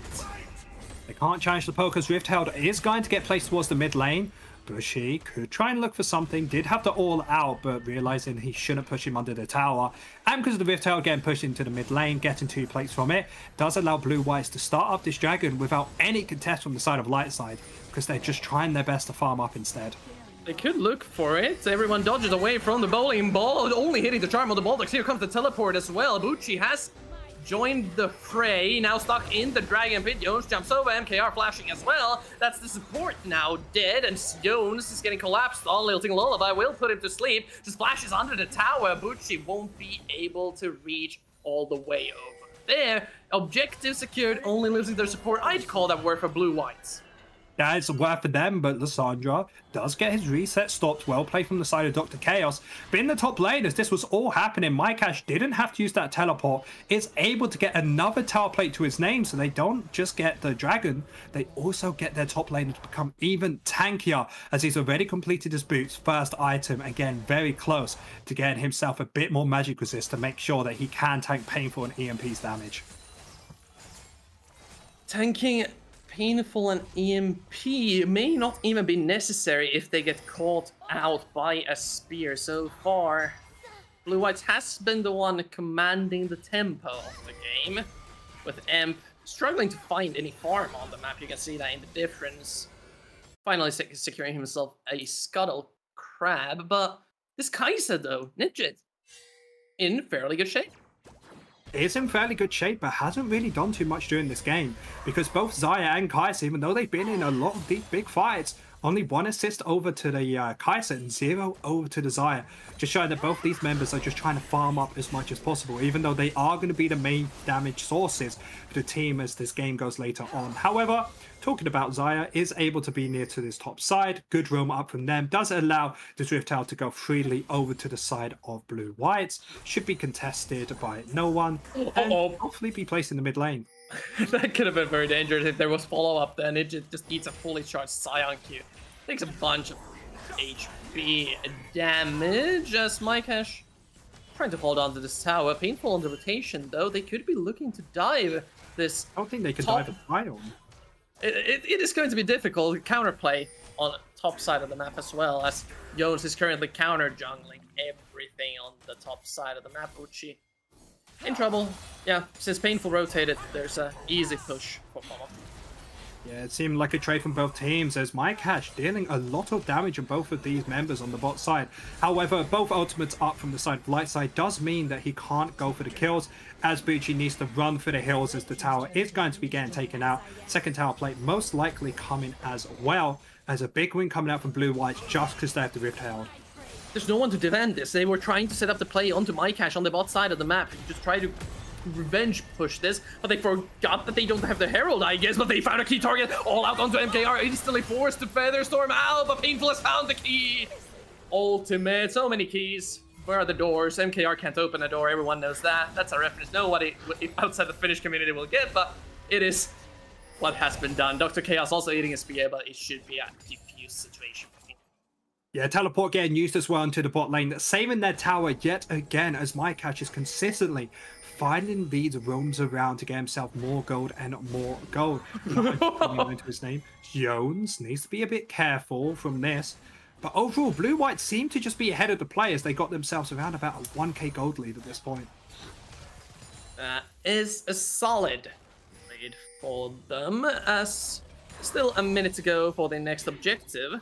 Mike Cash on the side lane, keeping very good pace on the farm and the XP. Bucci, through that top lane play, even with the 2 kills, has fallen behind a little bit in XP.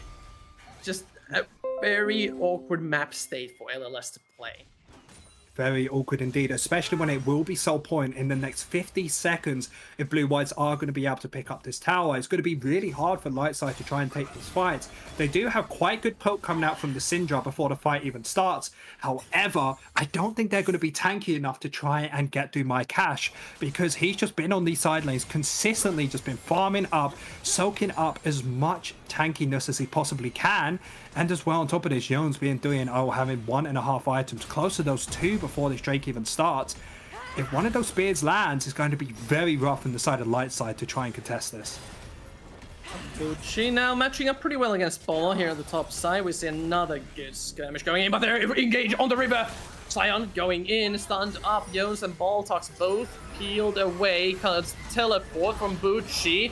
Split fight once again. Pomo goes into his own ultimate, frozen up by Dr. Chaos. That's already 1 kill down, but the rest of BlueWhites still in good shape. While Bucci and Chaos so damn low. Painful eats a spear over the wall. Jones is just so damn threatening in these choke points, and LLS just cannot approach.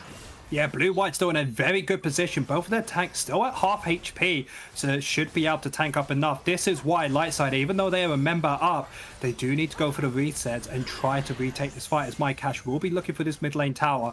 Not going to be able to do this, but alleviating enough pressure from the team will allow Jones and MKR to start up this dragon.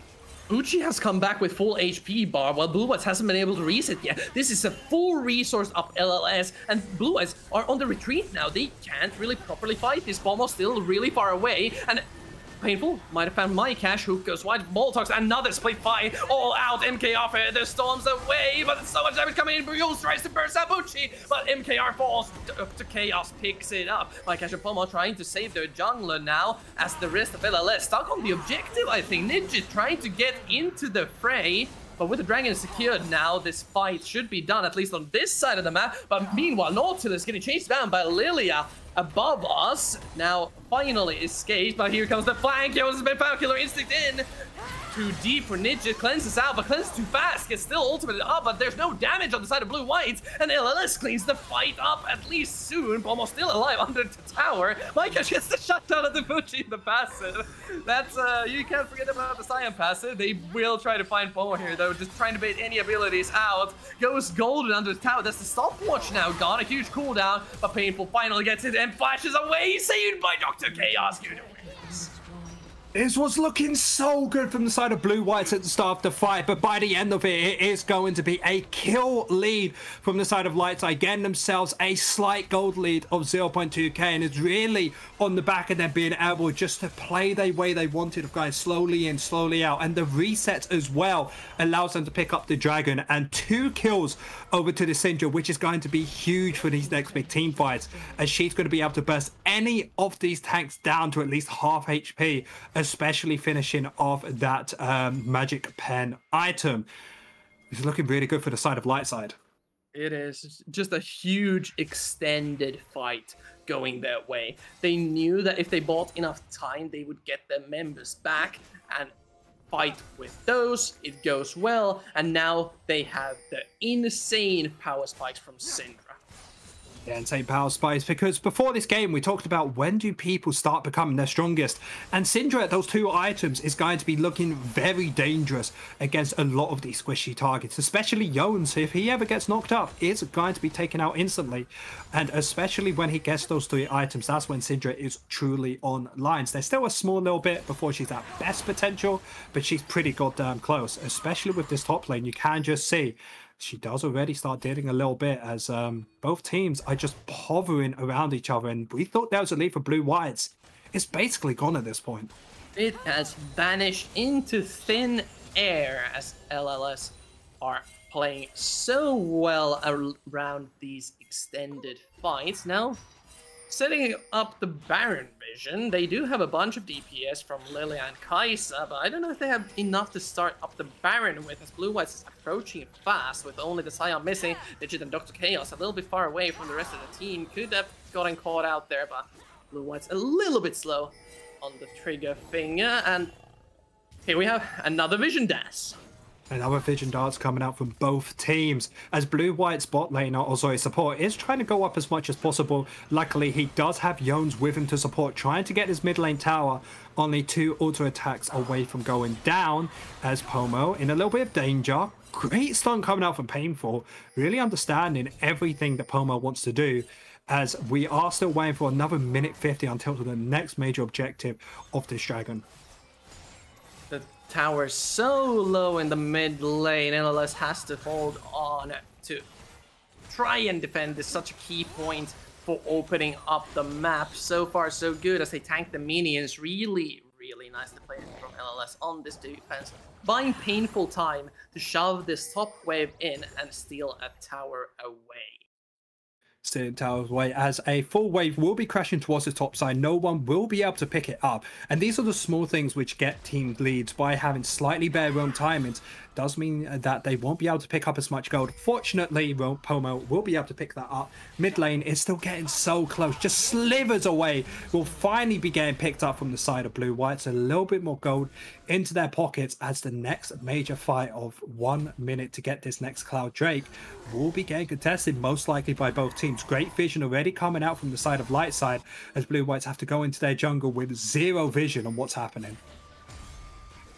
Trying to counter jungle away the Raptors. Jonas has none of that, just smites the camp away. Going for the Zhonya, by the way, just in case he gets caught out, he won't get one shot unless there's a crap ton of follow-up on the catch. Still, the vision being fought over, and neither team really wanting to have the priority of this Cloud Dragon, not the most valuable thing. Isn't the most valuable thing, but take a look at Bucci in the back line. Could try and find an engager for his team. Oh, that's the support now gone. Goodbye. Boltox had no chance to survive that. Teleport also there for Painful, expecting a larger fight as they want to contest this dragon. It is now up, but with Boltox on a 20-second death time, I don't think BlueWhites wants to even contest this. Maybe a Lucky Spear could steal it away, but they should be easy pickings for Lightside.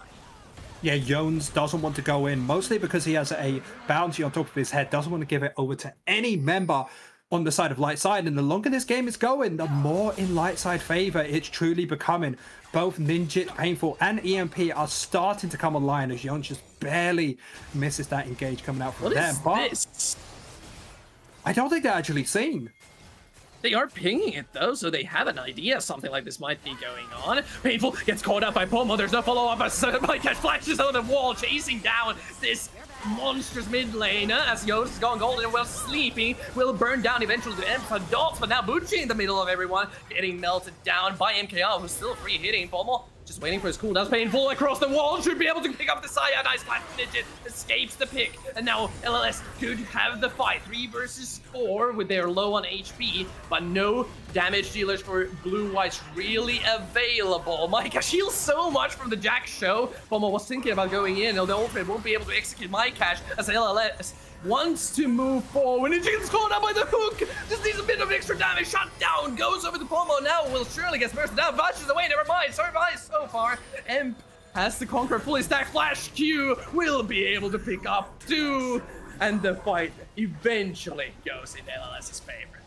It's going to be a 4-4-3 on the side of LLS. They're able to win their finals. Looking so bad from the side of BlueWhites, especially having their Nautilus caught out before the fight even starts. However, a miracle play coming out from Pomo to really clutch it up from them, as both of these teams are fighting for their lives. Lightside cannot lose this game, and one player we haven't talked enough about is Painful, being a member that has found constant picks on these lanes and hasn't even died once in this game.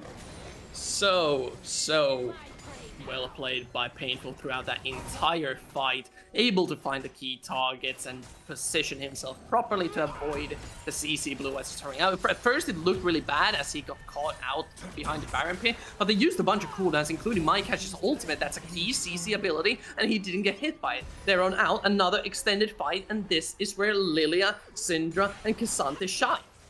Talking about shining, take a look at the items on these main characters on the side of Lightside. 2 items completed, Demonic in Brace, and as well that Leandris is going to be so powerful for this EMP. He's going to be able to run around as much as possible. As well as that, 3 items for Painful.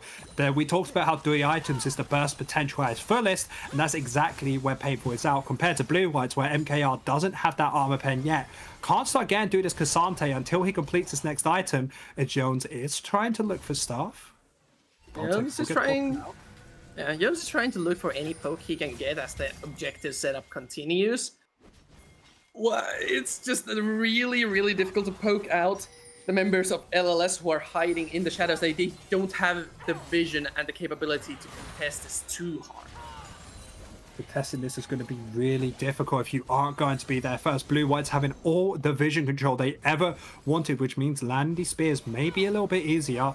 But down towards this bot side, there is a huge fight going on between both of these tanks. Sion having to ult out, but actually getting stopped. Yeah, but that looks like an easy pickup for Bucci as Cassante again flexing his damage potential as Mycash gets taken out. Bucci doesn't have his teleport though, so if LS wants to look for a fight here in the mid lane, Bucci won't be able to join that, but what they can find is the mid lane tower evening up the map control just a little bit. I'm trying to think, when I look at Cassante's items, I weren't expecting the damage as top lane. What is this? Bomo going for the solo kill on the Painful. He misses, but neither of them are able to finish off the kill. Bomo knows that he's getting collapsed on, and Painful just gets the kill under the tower. Easiest kill of his life. And both solo laners now from BlueWhites down for count, and LLS can capitalize on the map. Yeah, they can actually capitalize on the map as teleports will be coming out from the Syndra. Painful trying to help his team collect this Baron. Jones is up and available. Jones getting caught out. That's another huge kill going over to the side of LLS. Just getting freebies one after one. Individual outplays are the key for this LLS team comp, and they just played perfectly. And remember, because Jones isn't up and available, they can just easily be able to pick up this dragon if they want. 20 seconds on it, 28 seconds on Jones, and nowhere near going to be up in time. So they will just get themselves onto Soul Point, and most importantly, 3 clouds to their names. Their out of combat movement speed is going to be so huge, and the best player you could ever have to have it is going to be something like this jungle of Lilios. They're going to be so happy on the side of Lightside with this dragon pickup. Now they are going to secure the soul point for themselves. We were talking about the scaling points of Nidalee and the BlueWhites composition. If we look at the items here, 3 items have been reached. LLS going to keep scaling on Syndra, Cassante, Kai'Sa, every single one of their champions pretty much going to benefit from the items. Nidalee though, it's starting to look a little bad. Yeah, when Nidalee hits its 3 items, that's when we start to realize that it probably isn't the game you want to be, because you need to finish the game fast with this champion. Otherwise, all you really are is a attack speed and healer at the end of the day, the longer this game goes on. Now that Lightside do have this Baron up, it is looking like they will be going for a 4-1 comp, allowing the Syndra to push out top lane. It will be coming out mid lane. You just kind of let these minions do whatever they want, because when you have a Kai'Sa, you're not really there to be doing the attacking yourselves, as they finally will begin the push in the mid lane, and even in the bot lane, Cassante winning the 1v1 against Sion. The huge problem is that Bucci has already shown he can 1 versus 1 kill the Sion, no matter what. If Sion is out there trying to split push the towers like Sion usually does, he's gonna die. And now the pressure on the map is considerably lessened because of that single fact. BlueWhites cannot play with their huge frontliner. Yeah, with their huge frontliner, he is actually able to be tanky enough in these team fights, But except for that, it's quite difficult as Jones was in a little bit of danger as they are just trying to clear these waves out as much as possible. Being able to finally clear out mid, but take a look at bot lane, able to pick up Jones. On top of that, able to pick up the top lane tower. Yeah, bot side, Butchie gets another solo kill. LLS are just controlling the map every single lane, just pushing it down top side. Another catch on the Bulldogs. MKR found painful. It's gonna get popped. 900 gold going over to Lissandra, but the fight afterwards is going to be hard for them to play. Someone goes double golden, bursted down eventually by Nidget. Another shutdown going over. That's a huge E from Emp, teleport now channel from Bucci. They want to secure this inhibitor as it's only Boltox and MKR left alive. They could look for the finish here if they're confident enough. Bucci just pressuring down Boltox, but they choose to take the safe way out for now. Now the inhibitor has been up for them as Boltos was trying to look for something but just wasn't able to find the hook to succeed as the gold lead has substantially changed inside of Lightside as they got themselves about 8k gold in their pockets. As we can see quite a weird item coming out from the Lilia. What's the third item she picked? That is a Abyssal Mask, doubled up actually for the Xante. We can talk about it later. Let's see what happened on the top side. Oh, painful. Good job. That was an incredible EQ coming out from them. And then from there, Young trying to flash it out, but Nidja able to pick it up. And from there, able just to pick up this tower and then push it further and further. Now, MKR thinking that he's safe from this, but take a look. Yet again, being able to hit that engage with just too little too late as Duchan. Able to get big stuff into this backline. Pommel trying to tank up as much as possible, but Nidget being able to free fire as much as he can. Even teleports coming out as well, so big fight coming out. Here we see MKR again getting caught out in the mid lane. Just a little bit. Butcher Ninja just melt him down. No Featherstorm was still on cooldown on bot side. Nautilus as well finds himself in the clutches of LLS. This looks familiar, but this time it's LLS doing as my cash doesn't have the tankiness to hold the entire team of LLS back. Bomber falls, my cash falls, and Imp will finish out the jungler. Waves coming down top lane. Plays the Silver Scrapes as we're heading to Game 5. What a game coming out from Lightside to get themselves straight back in. BlueWhites having the start, but just Lightside coming back with a great win. Just immaculate play. What was looking like a very rough game to come back from in Game 3. LLS regroups and stomps Game 4. Able to take down the Nidalee, able to take down BlueWhites. Close game to say the least for both these teams. BlueWhites were just a whisker away from picking up that win, but just a few too many courts out, a few too many members not really having their head into the game, and you can't blame them. That was Game 5 for them. Sorry, Game 4 for them. That's a lot of League of Legends to play, and they probably played a few scrims before this anyway to get themselves nice and prepared. But to be honest, all of the NLC season in regular split has been best of ones.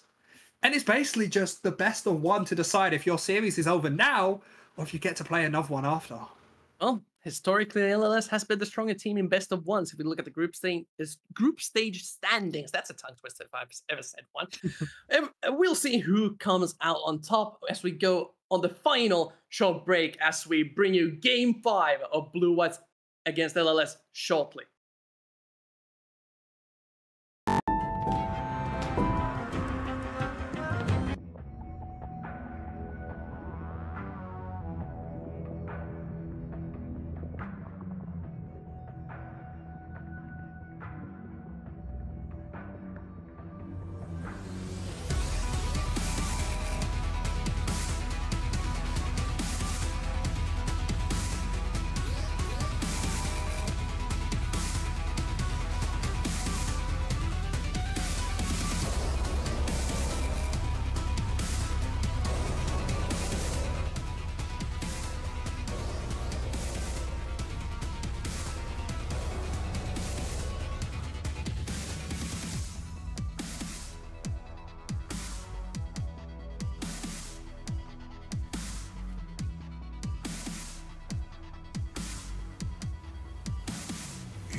Satos, it is time for Game 5, the first one we've had in the playoffs. Every single other game has ended up in a 3-0. Now we're headed into Silver Scrapes. Carvis, we need your hype. We need to be excited because this is the first Silver Scrapes we have had so far in this whole entire NLC Division 2, at least this season. And I am ready for it. I got myself a bit of food. Apparently I look like Mr. Beast. I haven't heard that too many times before at all. Whoever said that in chat, ouch. I get called that everywhere. I felt League of Legends was the one place that wasn't going to happen. But anyway, to stop myself from talking too much about it, Carvis, you excited for this game? Are you going to ask me that? You're like... The answer was yes. The answer was yes, I am excited. This is the team that I've been casting since Division 3 promotions. I followed their entire trip to Division 2 and now they're in playoffs with Game 5. I'm never biased on cast, but I'm definitely excited to see how this is going to play out because these two teams have been putting out the series of their careers. Not sure. At least their Div 1 career. Div 2 careers. NLC 2 numbers are hard.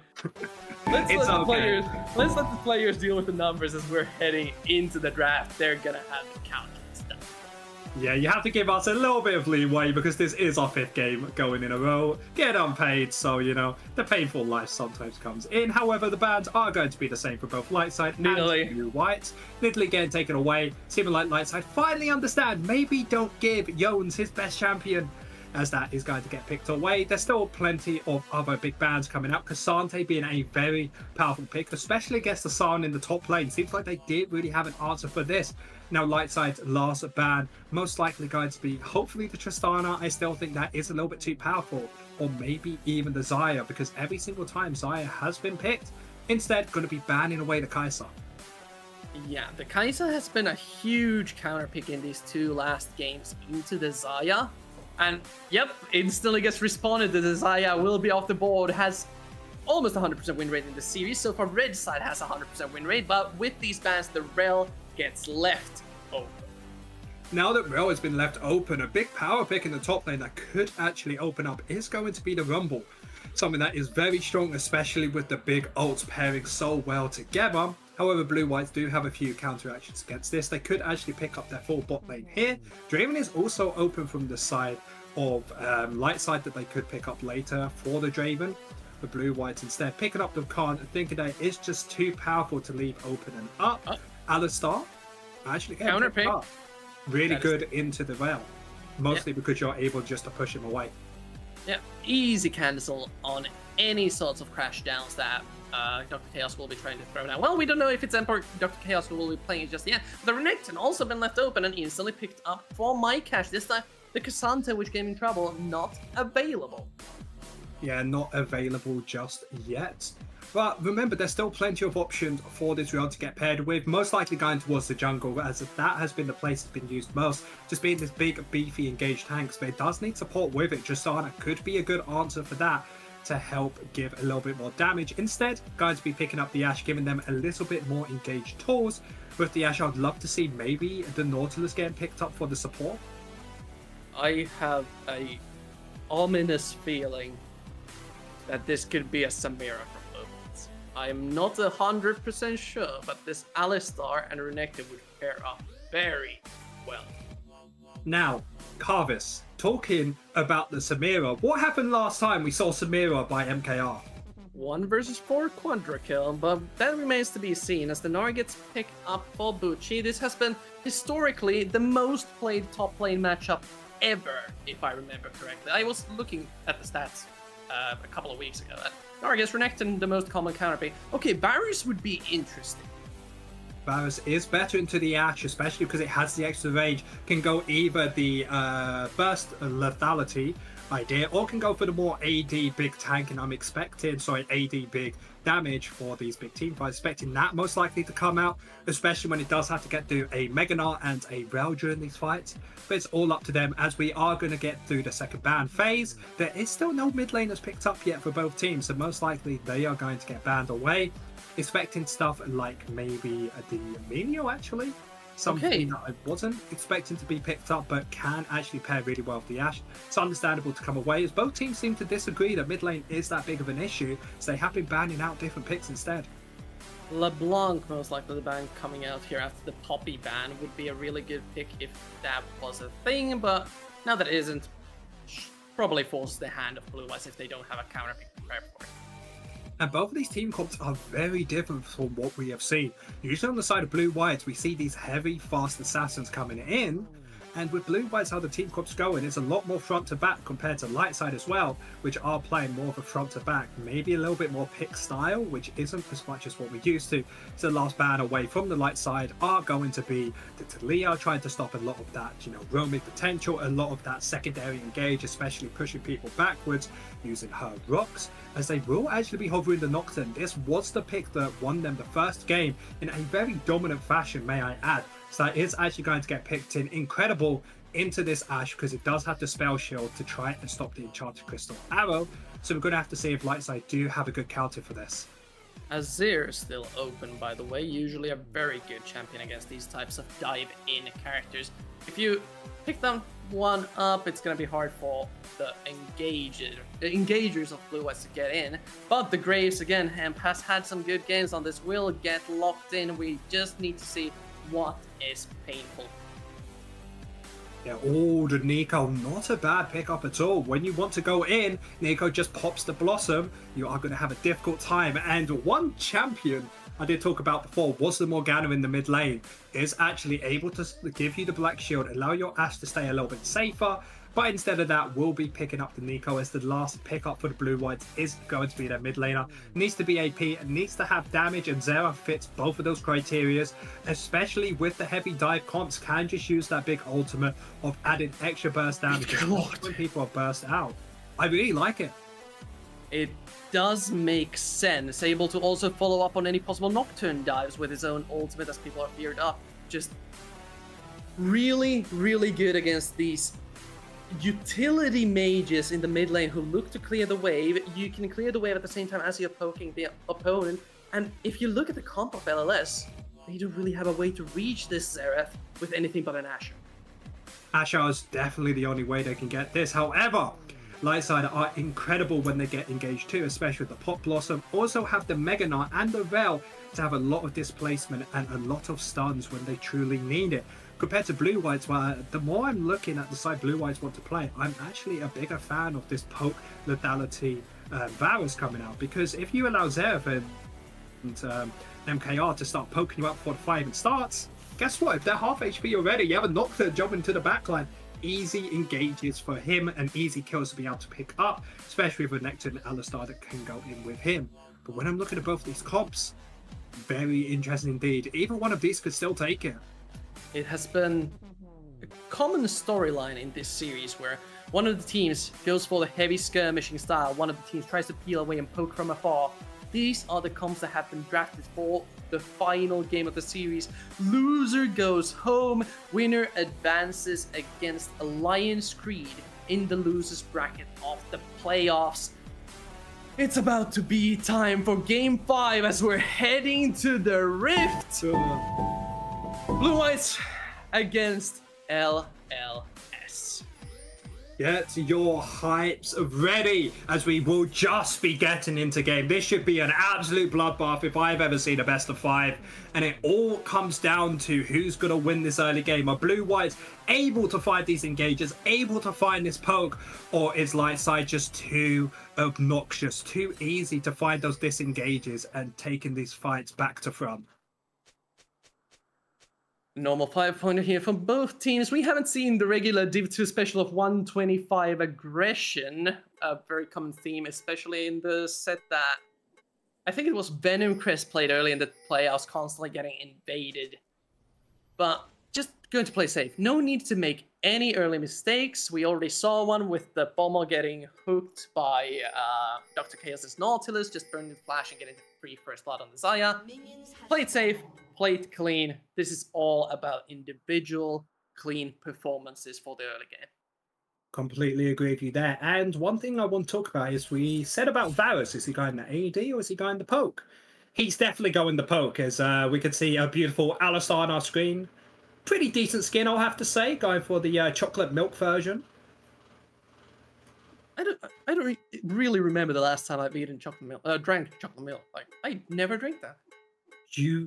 If you are not lactose intolerant, chocolate milk is one of the best drinks you can actually have. I didn't want to like poison you or anything if you actually but as this game finally gets itself underway, Nocturne will be trying to scale up to this level 6 mark, so most likely stuff won't really be happening until the ultimates are really up and available for BlueWhites, compared to the side of Lightside, where as well Graves will be most likely to farm up. However, does have a little bit more of an aggression in this early game, mostly because of his smoke, able to slow down the enemy team just a little bit, maybe able to find a few things, especially with Rel in this bot lane with some great engage tools.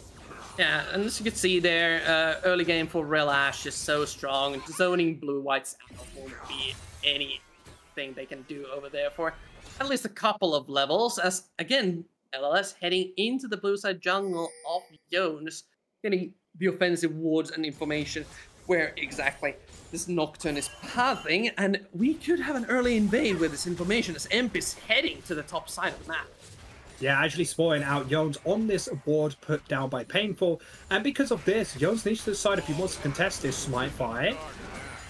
Able to get the Raptor there, won't get the fear follow-up. Emp so strong on the early game of Graves against Nocturne, who needs the levels, needs the items. Now that this red buff is contested, Renekton is on the rotation, defending against this invade from Emp. Sure, he might lose a couple of minions, a couple of last hit, but since he had priority in this early game matchup, it's a clean defense. Yeah, most importantly, losing XP in the top lane, Zabuchi is going to be very happy, because the big issue with Gnar in this early game is, yes, you do have range, but it's not going to be that big, and especially because you don't have a lot of attack speed. It does mean that this Croc is going to be easily able to get on top of you. Zabuchi is not going to have a very fun laning phase until he gets himself those armor boots.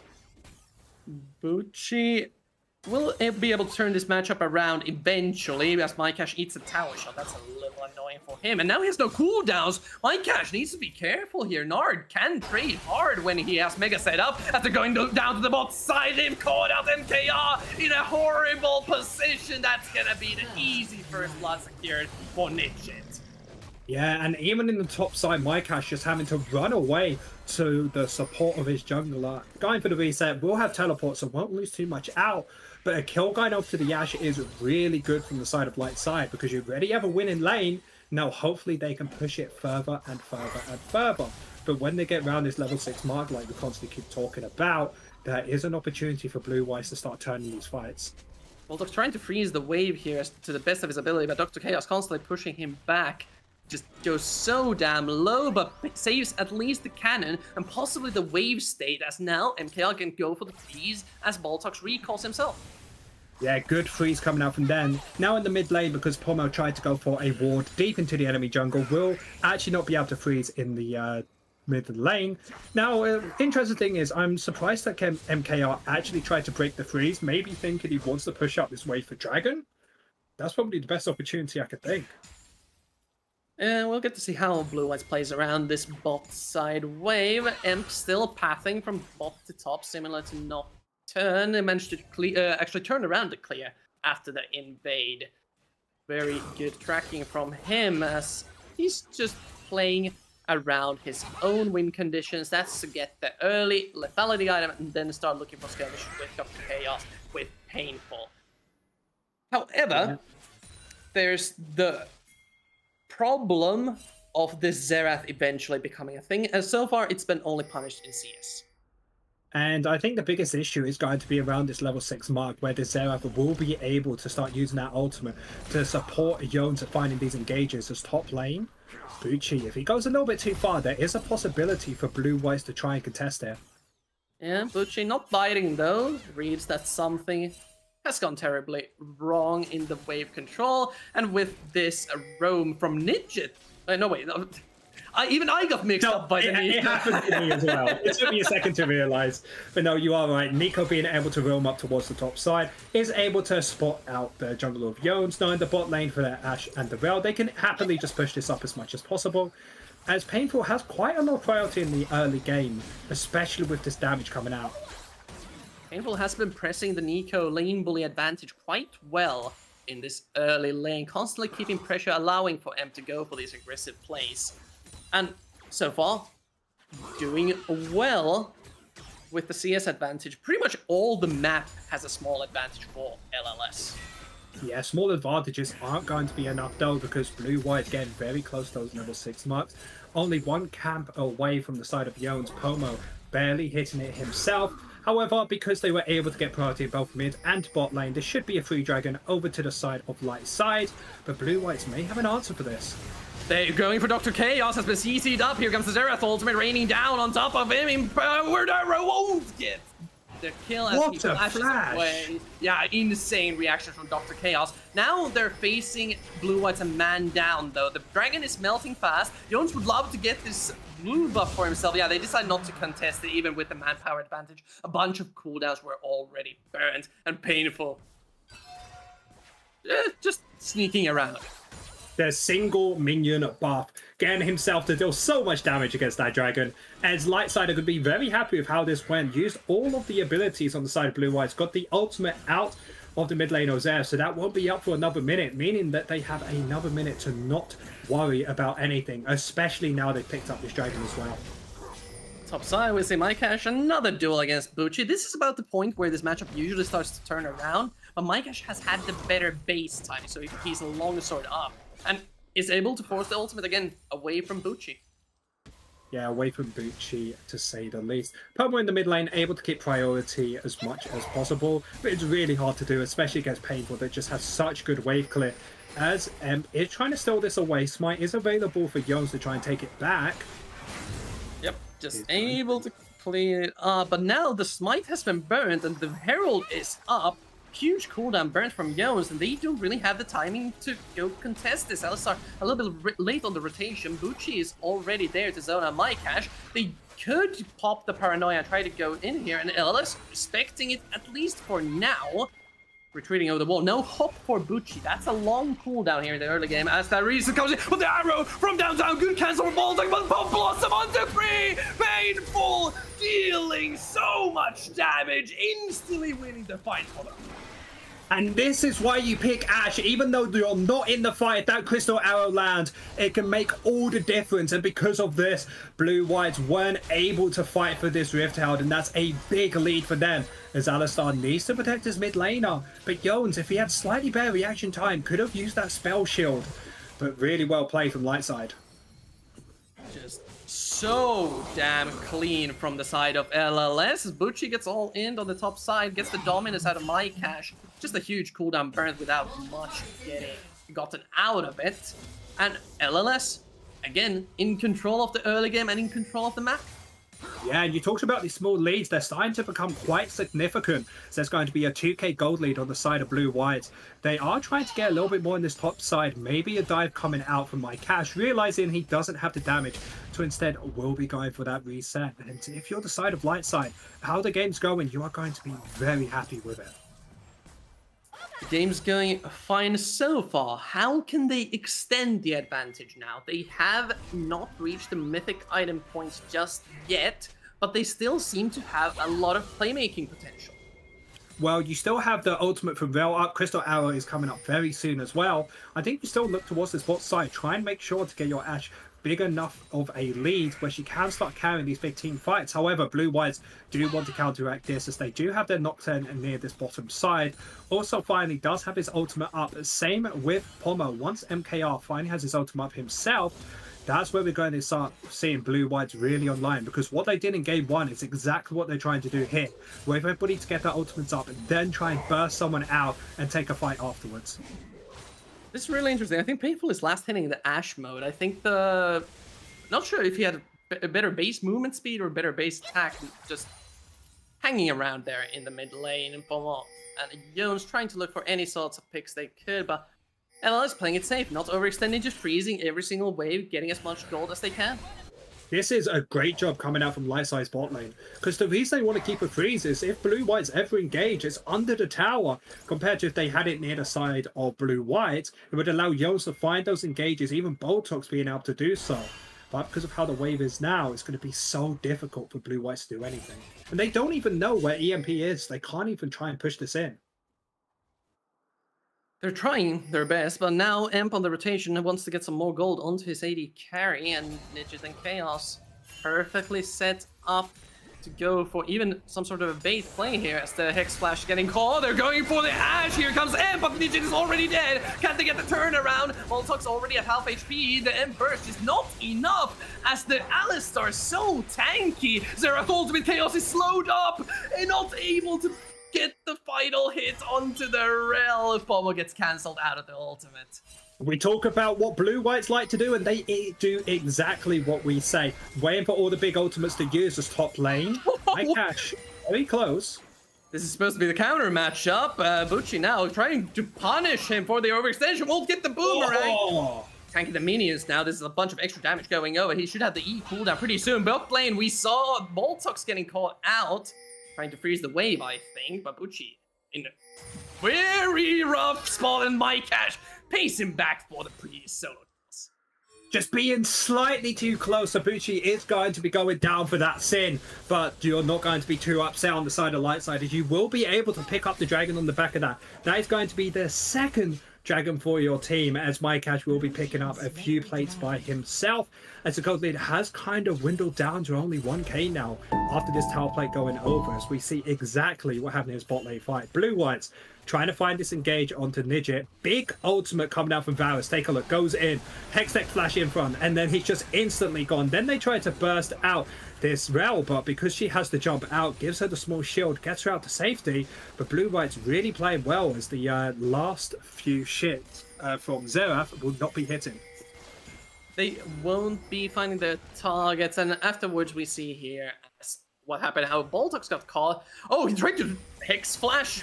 Oh, he tried to turn it around, but chose the wrong target. He thought that Nico might have overextended and headbutted him into the tower, but instead, he just dies himself. Yeah, dying himself. Not the way you want it to be, but to be honest, for both of these teams, still very, very close. The only major benefit the side of Lightside do have is they are the better scaling comp, and most importantly, above that, they have 2 Drakes ready to their names. They have a very easy win con, because they could even have this second dragon at 16 minutes as Arrow. Oh, what a snipe! MKR just has to burn the cleanse. Really nice timing from LLS. Yeah, really good timing for them, as both teams are just trying to farm up as much as possible. As you kind of feel the tension from both of these teams, because remember, whoever loses here, their season is done. It is do or die, as Pomo forcing Ninja to dance, and he does not know the steps.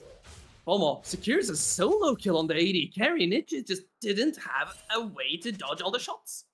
It feels like you're playing Dance Dance Revolution at the arcades, trying to stay to the core. Sadly, not being able to do anything against it. Dr. Chaos in the mid lane, probably Hextech flashing away, trying to hold this wave as much as possible. EMP will be picking it up, but another kill going over, as Painful is waiting in his bot lane. He is going to actually show himself. He waited a little bit longer. There was an opportunity to maybe kill the Varus. It is a minion counting job the AD carries have to do sometimes when Nico is on the map, but MKR was on the reset, going for the Yumu's Ghost Blade actually, not going for the Dusk Blade. Thinks this is the best Natalia. I mean, as you said, going for the poke build and playing with the Xerath on the objective sieges. Got to see how that plays out in the future, as LLS trying to set up for this objective town on the top side, as Emp is a little bit behind enemy lines. Mycash stuns him over, flashes in the opposite direction. Mycash now stuck in a pit. Nocturne goes on to Ash, will be doing the 1v1 over there, as the rest of his team is falling down, separated. Painful with the pop loss, not being able to get anyone dead, and is just running away. Not sure if he can get away with all the Nocturne Qs still landing. Should have the spell shield up soon as well. Dodges away. Yep. Painful probably going to get caught up by Jones here. Yep, there is the fear, and there is the eventual kill. Thank you. Wait, they stuck him. What? They stuck the Herald? Yeah, BlueWhites are just following that kill for so long. It does allow the Rift Herald to be picked up for EMP, probably used for the next dragon as there's a little bit more poking down towards the mid lane tower. But overall, really good fight coming out from the side of BlueWhites. And the only reason they were able to do that was the pick apart and the kind of mistake coming out from EMP, going up a little bit too far. Now that he has to use all of his abilities to get out and everybody has to defend him, no one's trying to defend Ashe anymore. So it allows Nocturne to go straight into the backline, pick up that kill, and just run down Painful afterwards. NLS now with the Herald that they've newly picked up, trying to clear the mid lane outer tower. This should be pretty easy for them as their charge is just straight up there. Yep, there's the tower gone. BlueWhites still looking decently good here, considering how the early game went, having evened out the gold lead and having mythics on almost every single one of their members.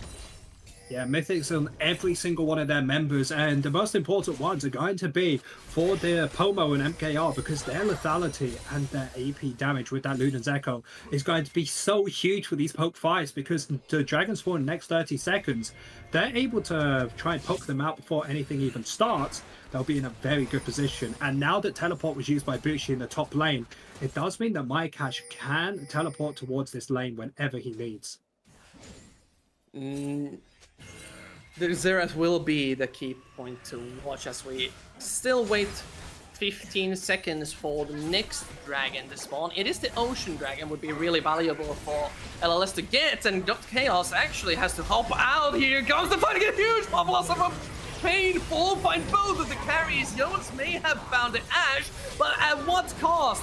mycash joins in, able to pop the Nico, but Emp and Bucci still untouched. Voltox running away. mycash has full rage here, and they might be looking to fight this. Bucci rage bar almost filled up. A Mega Nod transformation could be huge here for the upcoming fight. Jones healing almost to full, but they don't feel confident enough at LLS securing Soul Point. Painful coming in clutch, finding a two-man ultimate onto the two carries of BlueWhite. Pomo and MK are again absolutely bursted out because of Jones in the backline, able to run away. It just leaves a big gap for this Renekton to open. So let's take a look. We see the Ashe out into the backline, get on by the members. However, just take a look. We just have Nico taking out one, takes out two, but Renekton teleports in as we see another fight going on. Yeah, you can dance if you want to, but Bucci will leave his friends behind as the mid lane tower getting sieged up once again. They really would want to crack this. mycash, what are you doing? Just burns down to the red buff and overextending. Now Nidget, the target of all the poke, even with the front line overextending. This is still most... Yeah. What? Poor Nidget in that mid lane. What is Painful here? Pop Blossom used to peel himself away, but he just falls. Did he try to look for a flank or something? I think we just forget what happened in the last 2 minutes and reset, because I think Painful was actually trying to go for that flank. Flash was only just not unavailable, so wasn't able to find that big engage, because it was actually spot out from the side of BlueWhites because of their great warding. Does mean that he is going to be getting taken out. Kills are going to be 6 to 10. Gold lead of only 0.2k. 200 gold is the difference between both of these teams. It is the closest game by far in this entire best of 5 set. Neither team wants to give an inch of an advantage. Another arrow lands on the bot side. Pomo has been caught. Bucci doesn't have the Mega Nard to continue the CC chain, but is able to deal more than enough damage with the Trinity Force. Just needs the rock to land, but he misses it. Because of missing that, it does mean that the kill will not be going over. Doesn't have to teleport either to get back into this lane. Neither does Pomo, so this should be a free tower over to him if he pushes it out. Fortunately, BlueWhites do actually have a Renekton there, so they aren't actually going to be able to pick it up, as they're going to be more contests over this Baron, as both teams realizing how important this is going to be for winning this game. It is so important for the sieging potential for both of these teams. Sure, BlueWhites has a ton of poke they can hit LLS with, but they eventually need to hit them. We have Paranoia burned. They don't have vision though. This could be a huge mistake from BlueWhites. They want to go in, but they didn't have a chance. Now there's going to be a minute and a half without Paranoia. EMP does go a bit too far. Another big cooldown. Yeah, that's a lot. That's most of BlueWhites engage only really having up MKR to find this engage for them now. They're going to have to try their best to try and stay alive. Fortunately for them, their ultimates are going to be up and available for the next major fight, which is going to be this dragon. Because remember, that's going to be Cloud Soul. Sorry, not Cloud Soul. Ocean Soul over towards the side of Lightside. They are able to pick this up. And if they're able to pick it up, it's going to be so hard to try and one-shot one of these carries. It is going to be so difficult for them. But what I'm wondering here is how much is this soul point in 2 minutes going to play into how this goes. If the Ocean Soul goes over to LLS, they will have the region to fight against the poke. Yeah, it just means that the poke is going to be so much harder to really stick, because even if you do it, just get yourself a health pot or two and you'll be exactly up to full health topped up. So with the minute and a half, BlueWhites need to try and get this dragon. Not need, they must get this dragon. As there is 4 kills onto the Zera. Completed his second item completed as well for Yon. So when he starts trying to go for this Ash, he's going to have a lot easier over time. But still, they need to try and get onto these main carries to try and win this from the side of BlueWhites. Another huge power spike approaching, by the way. MKR, a couple of auto attacks away from the Muramana, are going to spike up the poke damage coming in from the piercing arrows. Still though, LLS no slouches either. Graves farming up a storm, already got the last Whisper in his inventory, looking for the third item. Just been the carrying force in these teamfights, able to burst down anyone who dares to come up close, but LLS still trying to find some sort of a way to get vision on the map. It's really hard to get vision, especially into the team they're going, because if they ever walk slightly too far, this poke is going to start landing. Because look at Botox and Pomo. Anyone dares try and go through that bush near the bot side, near the red buff, they're going to be absolutely exploded. Botox will be going forward, will actually get spotted out and backing off, and it's a constant dance of being able to try and find this poke. The dance continues. Dragon 10 seconds away and LLS still very far away. Has a couple of wards in the river just if they want to look for the engage angle. Uchi also setting up a Magnar. They want to go in. Arrow coming in. Will go wide. Baltic still taking a bunch of damage before the fight has properly started. Has to pop the ultimate now. Here comes the Paranoia. They don't have the vision to find the proper target. Zerath ultimate. Hard to dance against. They got Ninja. Ninja already half HP down. Baltic will die. Pop bottom on the 3. Painful found the angle. Nightcash frontlining for the rest of the team, almost still untouched. Double kill for Nidget after that horrible start to the fight, but they found the angle. MK also caught out. Jones falls 4-0 for LLS. And it's only Pomo against the world. He's going to have to give this up. There's nothing he can do. And it all comes down to the engage coming out from BlueWhites. It was onto the top lane or Bucci. That is not the member you want to have, not being able to burst him out. And then a Boltox as well, trying to find the engage. Just does it slightly too late. Already having his ultimate expended, so he just gets absolutely bursted out. Now it's looking so good for Lightside as they did actually pick up the dragon, and now they have Ocean Soul to their name. Ocean Soul offering so much region whenever you land an ability, whenever you can get the region going. The Zerath and Varys Pope are going to be way weaker, and BlueWhites need to find a new win condition. The only benefit Pono does have is he has the flash up and available, so it's quite hard to get on top of. But it just doesn't feel like the poke is landing enough before these fights even start, because the Crystal Arrow already missed, but BlueWhites are just not finding the engages they need. And it's going to be harder and harder as this game goes on. LLS showing their coordination, painful with the Pop Blossoms, time and time again, finding key members, and a lot of them. Another arrow goes wide. They almost caught Pomo. That would have been a third one from Nidget. So good on the Ash. Ash Hours were actually spotted on a few wards, so really good play coming out from the side of BlueWhites. Did allow the top laner or the mid laner or Pomo to pick it up. Now that the dragons are gone, Elder Dragon spawn in the next 4.5 minutes. That is a chance for BlueWhites to come back. But except for that, Baron will be the next major objective, and I don't really see a way of BlueWhites to try and contest this. They are going to have a very rough time contesting this. LLS feel like have finally cracked the map. They were looking to be on the back foot for a good 15 minutes or so. And now, after those teamfight wins, after the Soul, they finally started controlling the waves. They control the tempo, they control the lane matchups that they want to put themselves into. And this results in them getting full vision around the Baron pit. You say control the waves, I say they control the map as the poke is starting to land onto Nidget, teleport into the backline. Nidget again being forced to do the safety dance. It's just a forced recall. BlueWhites could force themselves on the Baron at the moment. Bucci does have his own teleport as well, but the Meganar was recently popped as he was pushing the way. Voltox ults out early before the fight has probably started, but Dr. Chaos, key member to look for. Painful and him will be looking for the engage on clumped up BlueWhites. Cash already going down to half HP. They're running away. Arrow lands onto the Renekton. Here comes the Pop Blossom, only onto 2, but they're already dead. Jones onto the back line, won't be able to kill anyone. MKR may have found a kill, but LLS found the rest of his team. Momo again, the only one left alive, as LLS are looking to go on in the playoffs. That's the ace secured, and definitely the Baron as well. Yeah, Nidget just having so much healing is able to join that fight, and then finding the enchanted crystal arrow onto Cash is going to be the deal breaker from the side of BlueWhites. Now the reset's coming out, the Baron push is to follow, and it's going to be so difficult to try and clear these waves because the poke comes great and all to try and deal damage against enemies, but against Baron powered minions you need to have those quick auto attackers.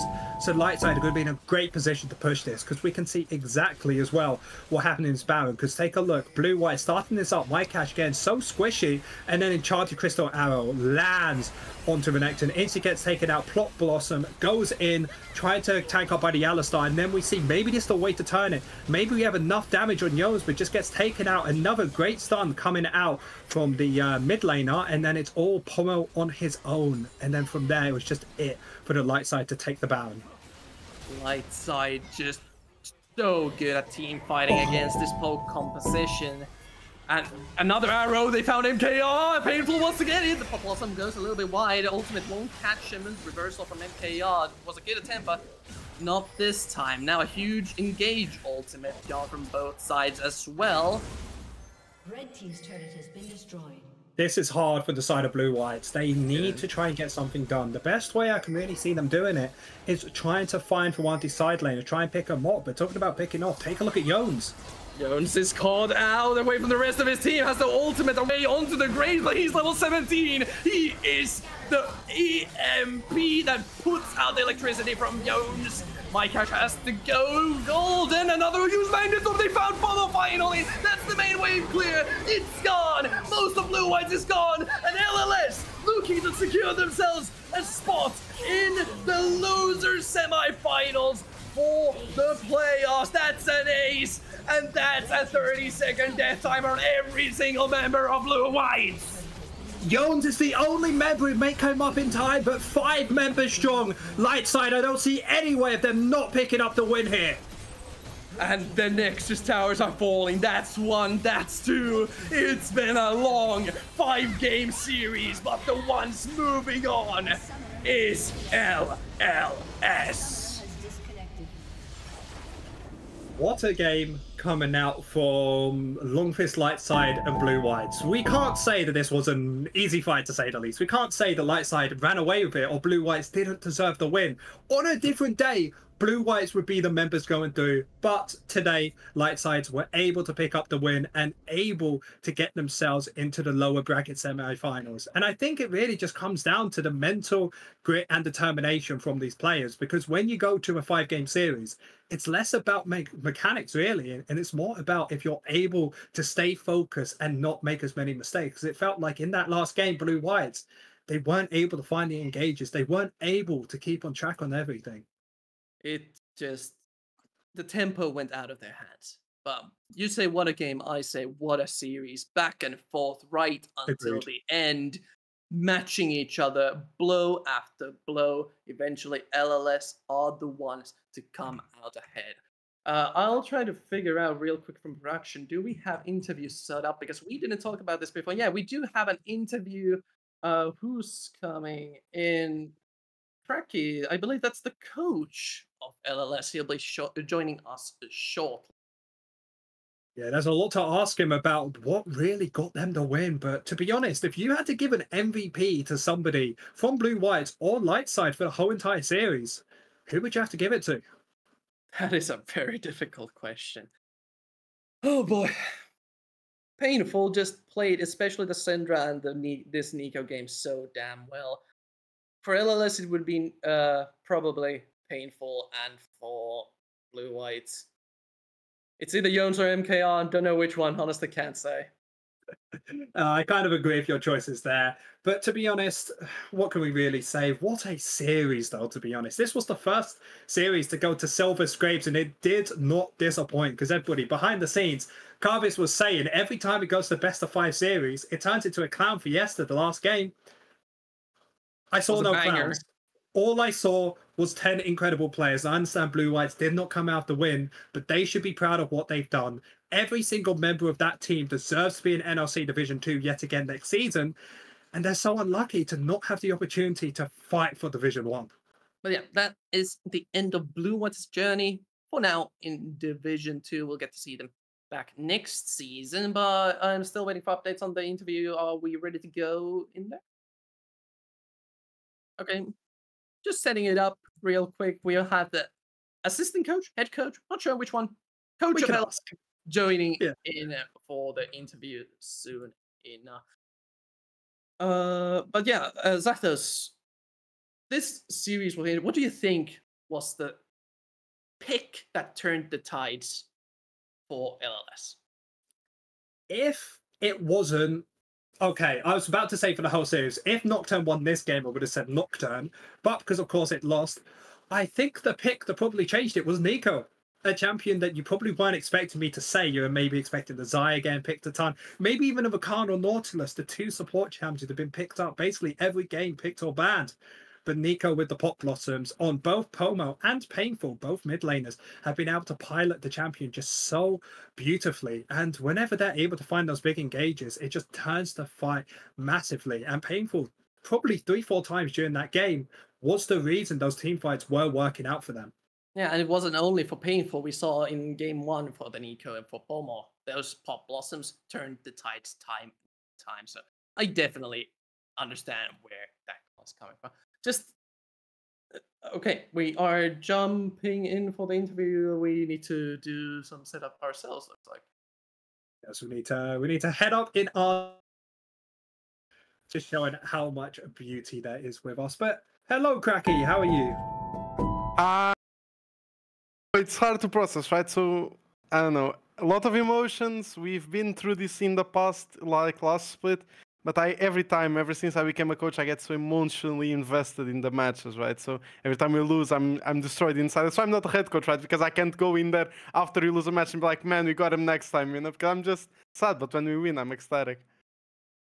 So what does this sort of series feel like? I assume that you are with the players and the coach watching. It's like, if it goes game 1, you get, okay, let's be real, kind of stomped. Game 2, you stomp them, and it goes time and time again. How does it feel to play this sort of series?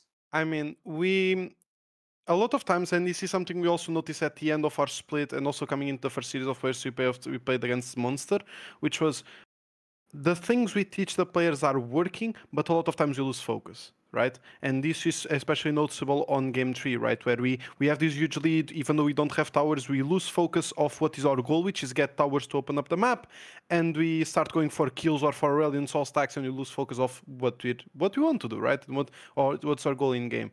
And this has been an issue we've been trying to do with that Lightside for a while, but like you can say it when push comes to shove, when the players are forced to actually focus on everything, and when we put some hard words in and give them some direction, they're able to focus, and the games are more or less smooth sailing, like game 4 and 5. Yeah, so I did actually want to ask. So of course you won the series here today. Mm-hmm. What do you think was the big difference between you here compared to BlueWhites? I mean, the big difference, I work with especially the early game and laning phase, right? And the biggest difference I noticed there is that we just flat out better laners a lot of times. So something that my bot lane node noticed a lot is that BlueWhites will never freeze. We can give them 5 minions in a push, we recall, they don't freeze, and then they push back and we freeze, right? And these are like basic mistakes which I didn't expect BlueWhites to make. No one expected them, right, to make. And a lot of times we land ourselves in these laning scenarios not because we deserve them, but because our opponents gave them to us, right? And that's the big difference I noticed from my part, but also in later game scenarios. A lot of times BlueWhites are not as coordinated. Something we also notice in regular season, where some players call it positioning, but it's more of a matter of coordination, where their carries are sometimes really disconnected from their front line. And it was, you could see it in this game, where a lot of times Nocturne would go in on Ashe, but then by the time he got there, his carries were already dead and we were able to peel back, right? Whereas he should just hit front line.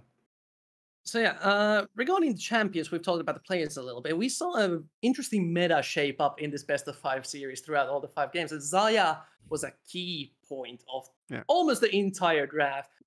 How do you, like, what resulted in the culmination that is game 5 where both Xayah and Kai'Sa end up banned? I mean, it was sort of a mind game, right? Because there are some key picks where you don't want to let your opponent get. And since they chose red side, they would have to let us get one of them. And we predicted their entire game 5 draft, to be honest, except the Xerath, which we kind of overlooked in favor of other picks that they should pick. But it was basically, our last ban was like, they have to either give us, we ban Kai'Sa, and they either have to give us Xayah without the counter off of the Kai'Sa, and they have shown they can play into it. Or they give us the Rel, right? And we're still comfortable with the Rel because Rel is such a power pick in this patch. So they just kind of draft themselves into a hole by leaving both them open, and then we would get one, they don't get the other, and you're just in a better spot.